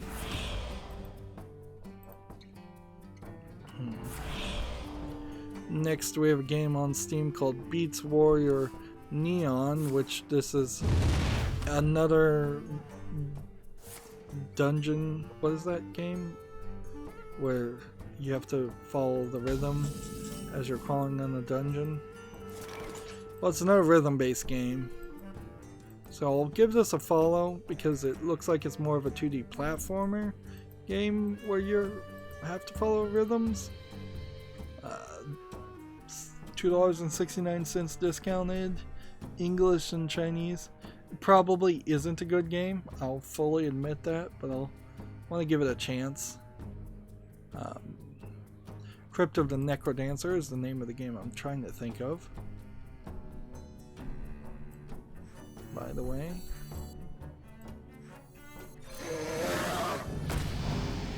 Quest accepted.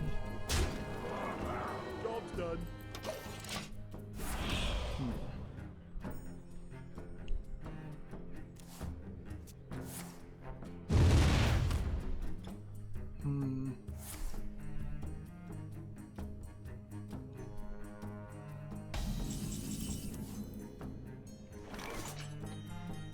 Alright, what can I do right now to save the day? Because this is what's going to be the problem. We need to kill 2 of these. Quest accepted.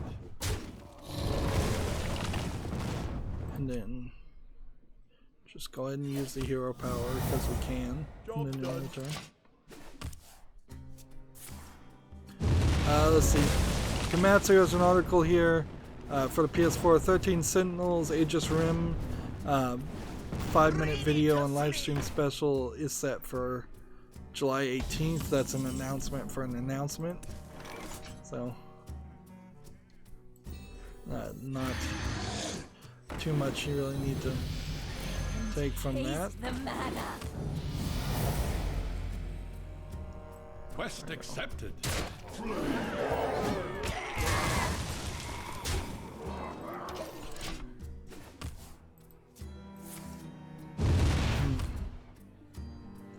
Did someone say bomb?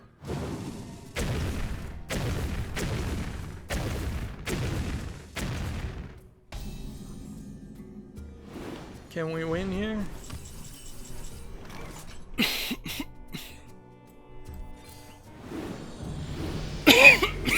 I'm sorry, I'm coughing like crazy. Here we go. That'll win for us. I haven't even been talking very much. It's just another example of I need to really take a month off of no talking whatsoever. 3 more games. 3 more games. That's what it wants.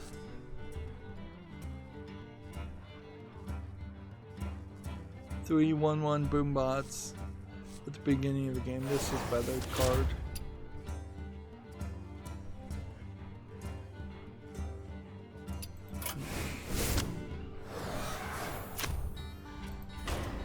Alright, Gamatsu has an article here. An Overlord-themed Picross, Lord of Nazarick, has been announced for the Switch. Now, Picross, Overlord, there's a game called Overlord that is, I'm just wrapping up airing Overlord 2 on my channel. Overlord, however, in the time since that game has come out, has also been the name of an anime series. This is the Overlord. It's an isekai, meaning another world anime series. There was a human playing this character in an MMO.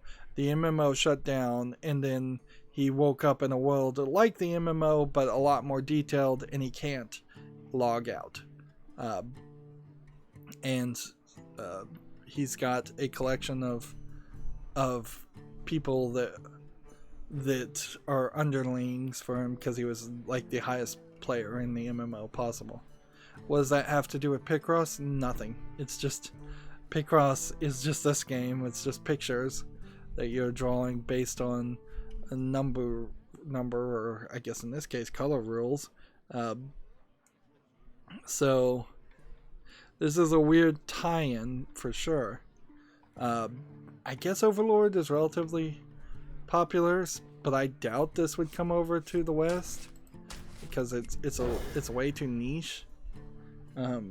Certainly, what this also says is that they don't really want to make a RPG or a story-based game based on the Overlord anime, which sucks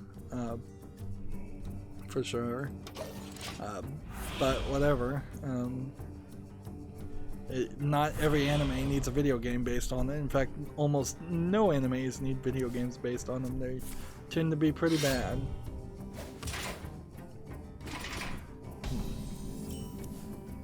So yeah, I don't think I actually need to use my hero ability. So I guess I was a little wrong about that. Let's see. Gamatsu has an article here. Artifact Adventure Gaiden DX is coming to PC July 31st.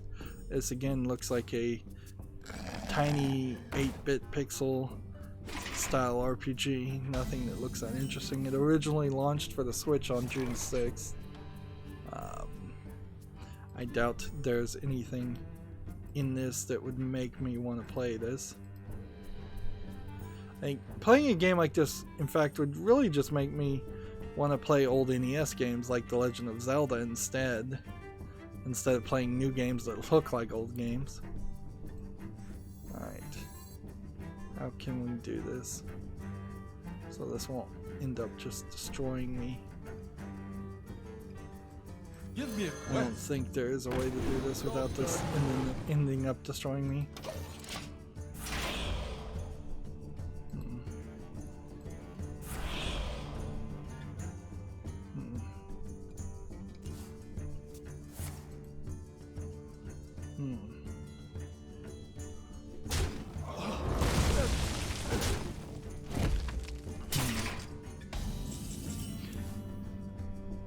Yeah, I didn't look at any of the Twitch presents, which apparently is something I should follow, but it seems like Twitch presents has only like 54 views in total too, so Twitch presents was Twitch sells out, and yeah, that didn't seem like that Taste the mana. worked.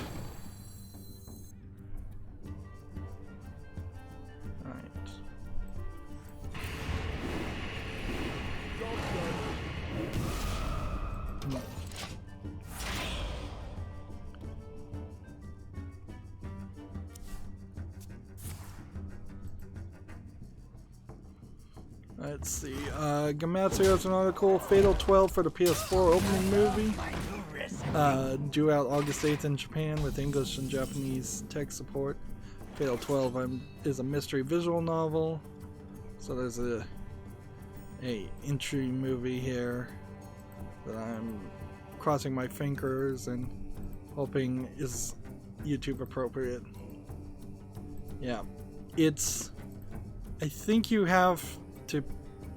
trying to keep all of these 12 people alive, and you're in this like time loop, and the time loop never really solves the way you'd want it to, so you're constantly saving one person only to find that the next person down the list gets murdered instead.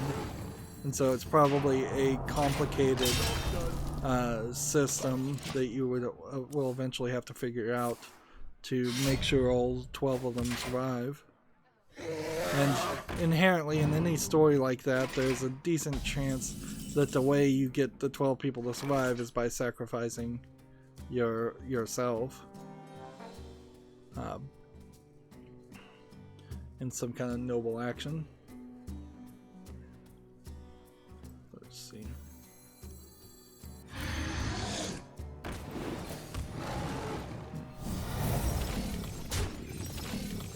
Don't push me. Let's see.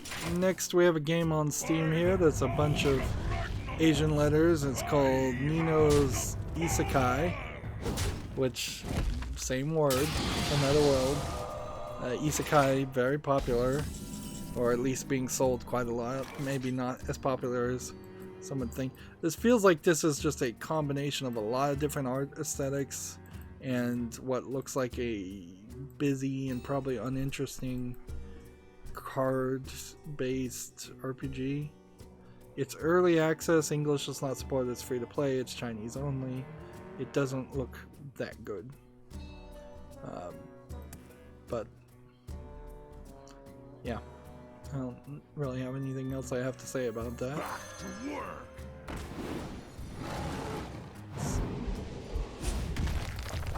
Play this. Do that. And that. And that. And that.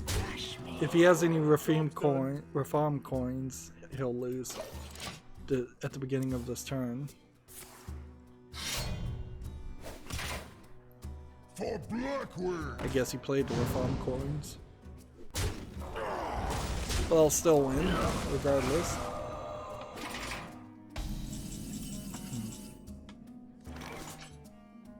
Let's just take that victory.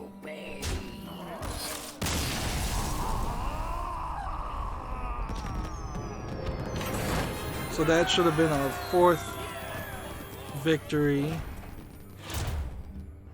in that issue.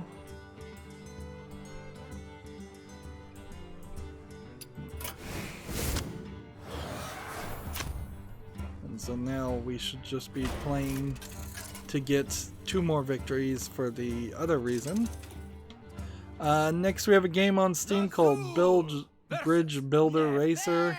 This looks like a clone of better versions of games like this. If this becomes super popular, I'll hear about it and put it on the follow list. But right now I'm going to just dismiss it because it doesn't look like it is significantly better or different versus Bridge Constructor Pro or whatever the several other games on Steam are called by this style of gameplay. It's $3.39 discounted, English only. Maybe if you played all the other bridge constructing games, this would make some sense, but it doesn't really make any sense to me that it's coming out in 2019. Gamatsu has an article here. The Legend of Heroes Trails of Cold Steel 3 has been delayed to October 22nd in North America and Europe. Alright. Fair enough. Standard Japanese announce a date and then push that date back strategy. We have a game on Steam here called Wanderfog, which seems to be a massively multiplayer game by the tag, and looks to me like it is a low effort asset flip game. It's $2.99 discounted, MMO only, English only. Yeah, not making it to the follow list.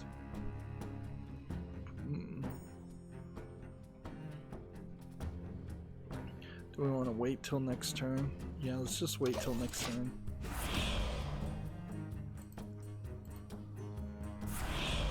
Let's see. Next we have a game on Steam called 8-Bit Pigeon Hunter. This is clearly a clone of Duck Hunter. That being said, is this downright copyright infringement of Duck Hunter? I think it probably is. I think it is substantially too close to Duck Hunter for this to be on Steam. It's $1.99. It probably doesn't play too well because you're gonna have to play with a mouse, and I would not suggest people buying it and supporting it, because this is a DMCA legitimate claim waiting to happen. Plus, it's just lazy, frankly. If you're gonna make a new Duck Hunter, improve the graphics with some assets that you buy for free, or you buy very cheaply from the Unity or the Unreal stores. Improve the gameplay modes. Original Duck Hunter had the 1 duck, 2 duck, 1 player, 2 player modes. It had the discs modes, the clay pigeon modes. So there's a lot more even in the original game than what you're seeing as a comparison. Let's see. I'll take that. I'll take that. I'll take that.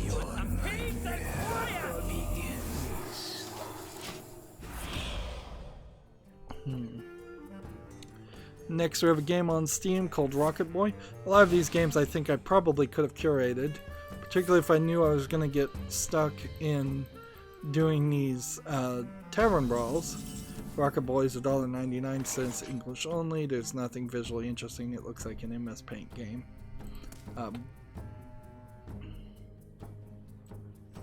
Let's see. Kazoo is my shield.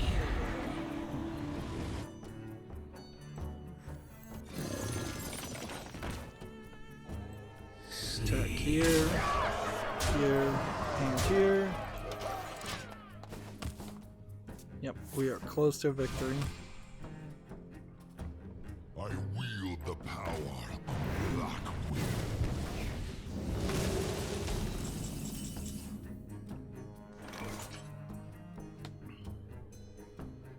Let's see. Discover a spell. Take this. Take control of an enemy minion. Sure, why not? Oops, I broke a diamond.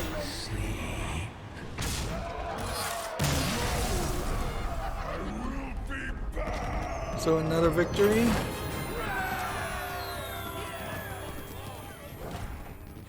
I'm not sure I didn't lose some daily quests, by the way, because there may have been some daily quests happening every day for the Fire Festival.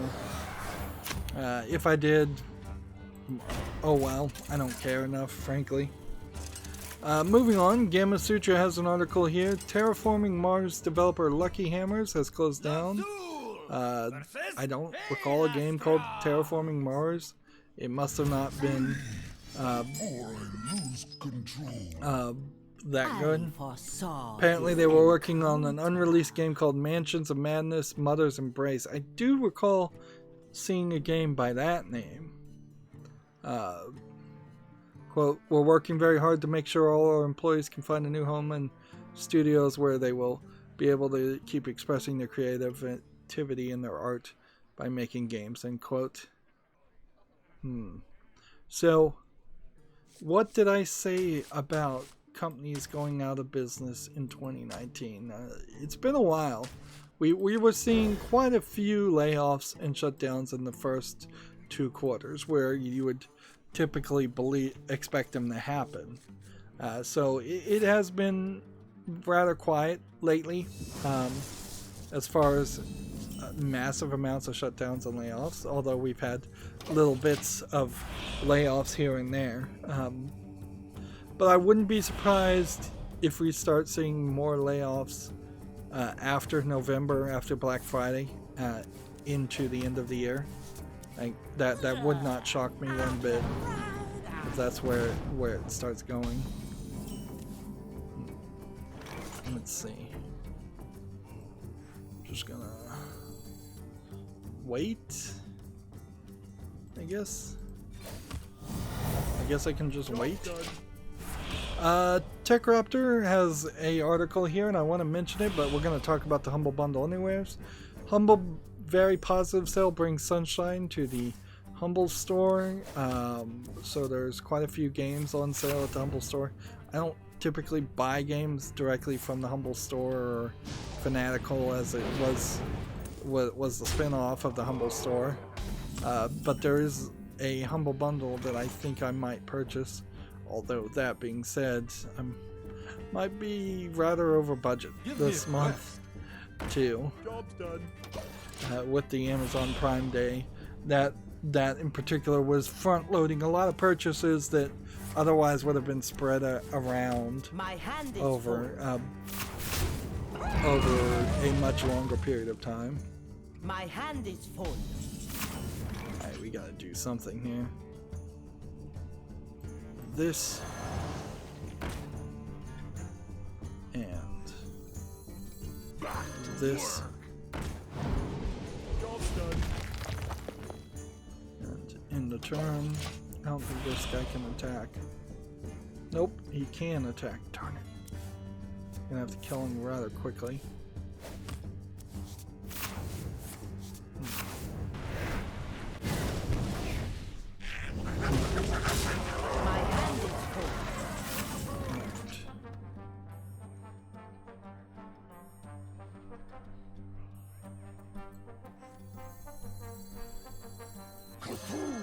Cthulhu!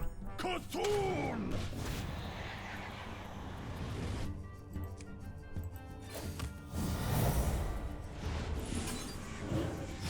Just trying to play out cards here.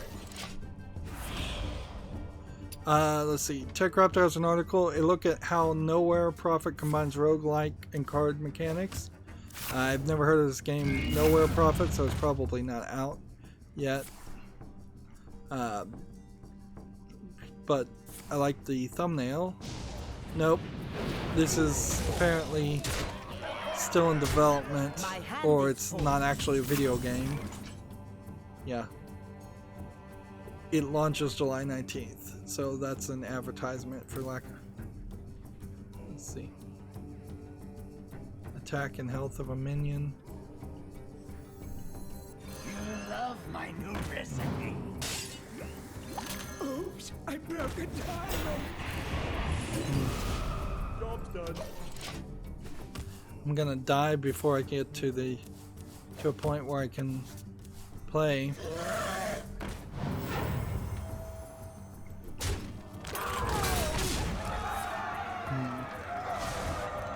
Let's see. Gamatsu has an article here. Ghost Recon Wildlands free update to add 8-player mercenary modes on July 18th. If anybody is playing Ghost Recon Wildlands, which I think is out right now. Alright. This. Taste the mana. And I should have played this. Let's see. This. I wield the power of black.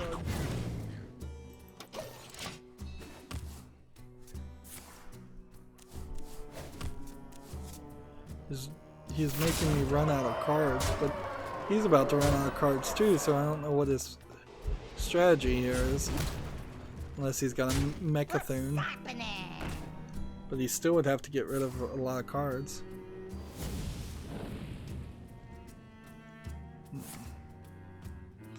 Nope, he's just gonna defeat me.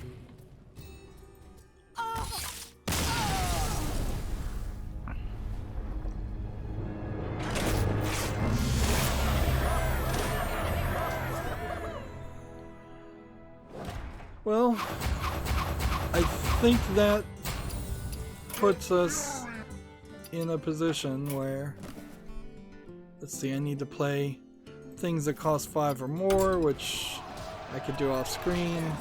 We do have the BlackRock crash here is open, so we got that reward. So we'll come back on Friday and make sure we got all of the Tavern Brawls. We got more Tavern Brawls than we really needed. Let's just focus on finishing some of this news and then wrapping up, because we've been going long today and I'm coughing like crazy. So Gamatzer has the PlayStation China Joy 2019 press conference set for August 1st update. What's weird here is it was only earlier, a couple months ago, that they had a announcement for some Chinese funded games. So what are we gonna see, like 5 or 6 Chinese funded games via PlayStation? And this is really crazy. You have PlayStation being owned by Sony of Japan, then giving the Sony Interactive Entertainment division over to have its headquarters in California, and then California immediately, it seems, and these could be all just coincidences, it seems like they immediately start funneling money into development and publishing games that will sell in China and games that are developed in China. Wow, that's almost a direct linear funnel of currency. Alright, let's look at the rest of these games and see what else I need to talk about versus what I don't need to talk about.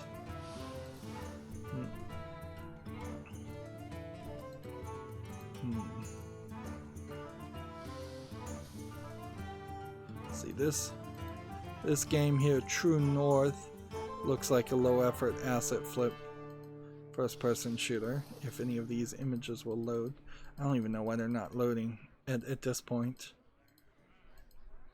Yeah, this looks like a bad game. 39 cents discounted English only, so I'm gonna mostly focus on mentioning bad games so I can get rid of things. Here we have an article I don't really need to read in its entirety. TechRaptor has the Uplay Plus games list revealed for upcoming subscription service. He has a bunch of pictures of Uplay games. There's several games. Yeah, two Hano games, a bunch of Assassin's Creed, pretty much everything, including Odyssey Ultimate Edition, Beyond Good and Evil, Brothers in Arms, Child of Light, Far Cry games, Might and Magic games, all the way. Do they have Might and Magic 1? I don't see Heroes of Might and Magic 1 on here. I don't see anything before Might and Magic 7 regular games on here. Monopoly Plus, Prince of Persia games, they've Ubisoft has forgotten that they even made the Prince of Persia games at this point. Rayman games, Silent Hunter games, I didn't know that they did make that game. The Crew, the Settler games, Tom Clancy games in a nutshell. If you want to play all the Tom Clancy games, this might be the service for you. Watch Dogs 1 and 2, and Zombie. So, not a hugely compelling list of games for $14.99 a month. That's incredibly expensive. I cannot imagine that you would find even 3 games throughout the course of a year on that list that you'd want to play to justify what you would be paying for that.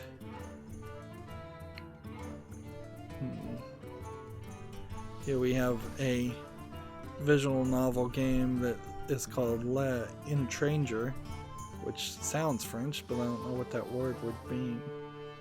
It's like stranger with an S, with an E instead of an S. This looks like it's a probably Chinese visual novel. It looks a little simplistic, although the art style is not terrible. It's a little, I'd call it more unique. It's free, and yeah, it's Chinese only, so seems like for the price it can't be that bad. Let's see, Gamatsu has a Streets of Rage 4 Behind the Tracks developer diary that you could watch. I don't think I care too much about Streets of Rage to spend the extra time to watch this, so I'll wait for the actual reviews of the actual game. Let's see.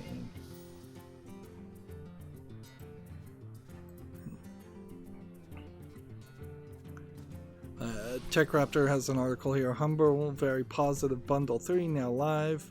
We'll talk about that later. It doesn't make sense to have TechRaptor describe what I'm just going to show in a second. I think what I'll do is I'll look through some of these games off screen, and if they're just total garbage, we'll ignore them and I'll remove them. Gamatsu has an article here. Jump Force free update adds the playable characters of Galena and Kane. I have no idea who these are, but I assume they are from the original characters designed by the Dragon Ball artist Akira Toriyama. Alright, so they're just made up characters that will probably never show up in Dragon Ball. Well, never say never. I wouldn't be surprised if 5 years down the line they actually do show up in some Dragon Ball Super episode. Gamatsu has an article. The Dragon Ball Z Kakarot game adds playable Vegeta, Piccolo, and Gohan, which it really wouldn't have been much of a game if it wasn't going to add those characters and several other characters. So I assume Dragon Ball Z Kakarot, which I'm not sure exactly how that game is going to play. But obviously they're going to let you play as other characters. Up until this point, they had only said Goku was playable, but I don't think anybody really was taking that seriously. Let's see. Gamatsu has an article. Last Labyrinth's second trailer. Katie, Phantom, and main staff detailed. This is the weird game where you're stuck in a wheelchair and this ghost-like girl is taking directions from you to escape this escape room, and it looks like it's a very weird game. Like it was half designed for it's designed for VR to start off with, and so it's working around the idea of, well, you're going to be stuck in a seat playing seated VR, but they're going to try and make an escape room style experience. And this trailer still doesn't really show how the gameplay is really going to play.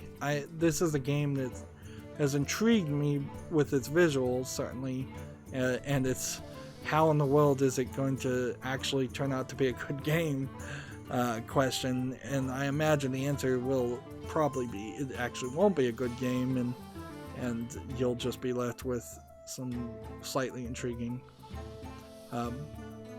visuals.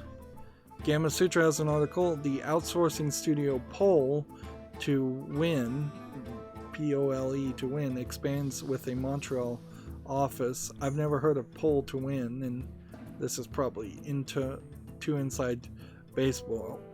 Outsourcing, not something you really ever want to hear any company doing, because that's not a good thing.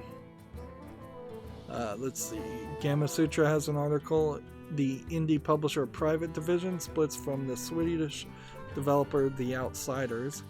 Weird that Private Division was the indie publishing label owned by Take-Two and has parted ways with the Swedish developer The Outsiders, which I guess, what did The Outsiders develop? They developed a game called Darkborn. Apparently the relationship broke down in 2018. I've never heard of Darkborn, so it must have not been that impactful of a game as far as I can recall. Gamatsu has an article here. The Humble Bundle publishing label is going to reveal new games and partnerships during a showcase on July 19th. So these will be games that I think probably do eventually make their way to Steam, because we've seen a few Humble Bundle games make it to Steam. But they might also be Epic exclusives. Who knows? They probably aren't going to be amazingly good games. A growing story is coming up about Switch owners who are saying Joy-Con controllers are prone to drifting just after months of use. It seems to be very common. Now, the Xbox One controllers and the Xbox 360 controllers also had some drift, but not after months of use, after about a year of use. And that's pretty heavy use. So you would have hoped that something designed for kids would be more sturdy, but it seems like that's not the case. The ESA, I have to applaud them when they do a good thing. As a lobbyist group for the video game industry, tweeted out this Forbes article, How Girls Making Games is Inspiring the Next Generation of Game Developers. So yeah, rah women in programming. My fear is always too many people of any gender are getting pushed into programming, and there will not be as many jobs as people think. So it's a happy-go-lucky piece, and Forbes just is full of a page after page of ads and things, isn't it? So yeah, I would never say discourage your child from getting into programming. I would simply say encourage them to do a wide variety of things. You know, maybe being a butcher, maybe being a welder, maybe driving long-haul trucks might be skills that worth picking up too.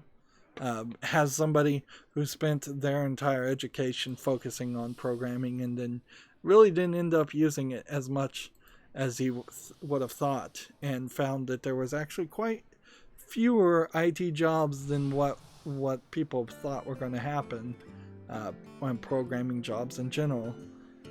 Just have a varied experience and try to learn a little bit of everything. Learn how to learn. Don't learn a specific trade, because trades come and go, and generally with automation they're all going. So here we have the Humble Bundle, very positive 3 bundle. For $1 you get Distraint 2, it seems like. Yeah, there's a 2 there. Unexplored, and Rusty Lake Paradise. I don't believe I own any of those games, so that'd be a good build purchase. For over the average of $5.24 as of right now, you get Bindi and the Ink Machine. Is that the complete story, or is that just chapter 1? It says complete edition.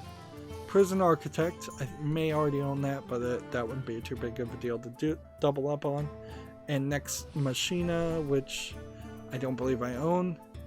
And if you go $10, you get Shantae, which Shantae 1 Half Genie Hero is the game I definitely want. So I might be spending $10 on this bundle. As for other bundles, I don't think there's another games bundle. There's a PlayStation games bundle that has a few more days on it, and that's it. Alright, so as we're trying to wrap up here, and apologies for that, let me just look at my Twitter feed. Yeah, I'm probably going to have to re-roll this Challenge a Friend, and I'm going to play this Daily Quest off screen. And so let me just quickly scroll down. Gearbox official 2 hours ago said, tune in tomorrow, July 18th, as Gearbox plays Battleborn story mode on co-op couch. Stream goes live at 3 p.m. Pacific time, 6 p.m. Eastern time. So they're pushing Battleborn. Did Battleborn have a story mode, or is this brand new thing coming out?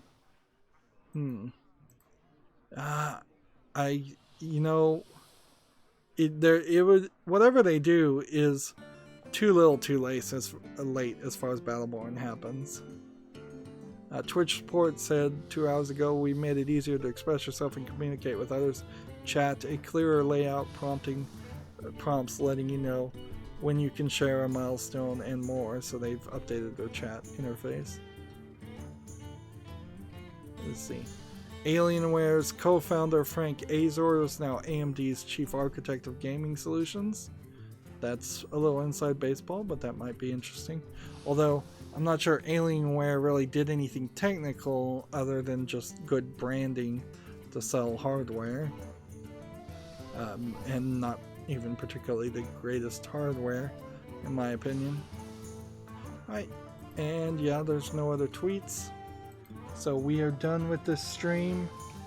That's going to be it for this recording. As always, I ask you to like, share, subscribe, comment, and watch every second of my videos. If you want a friend to follow me on any social media sites, there's a whole bunch of links down below in the description box. And if you want to support me further, there's a link to Patreon, or you can friend me on Steam and gift me a game off my wishlist. Thank you for watching. Have a good evening.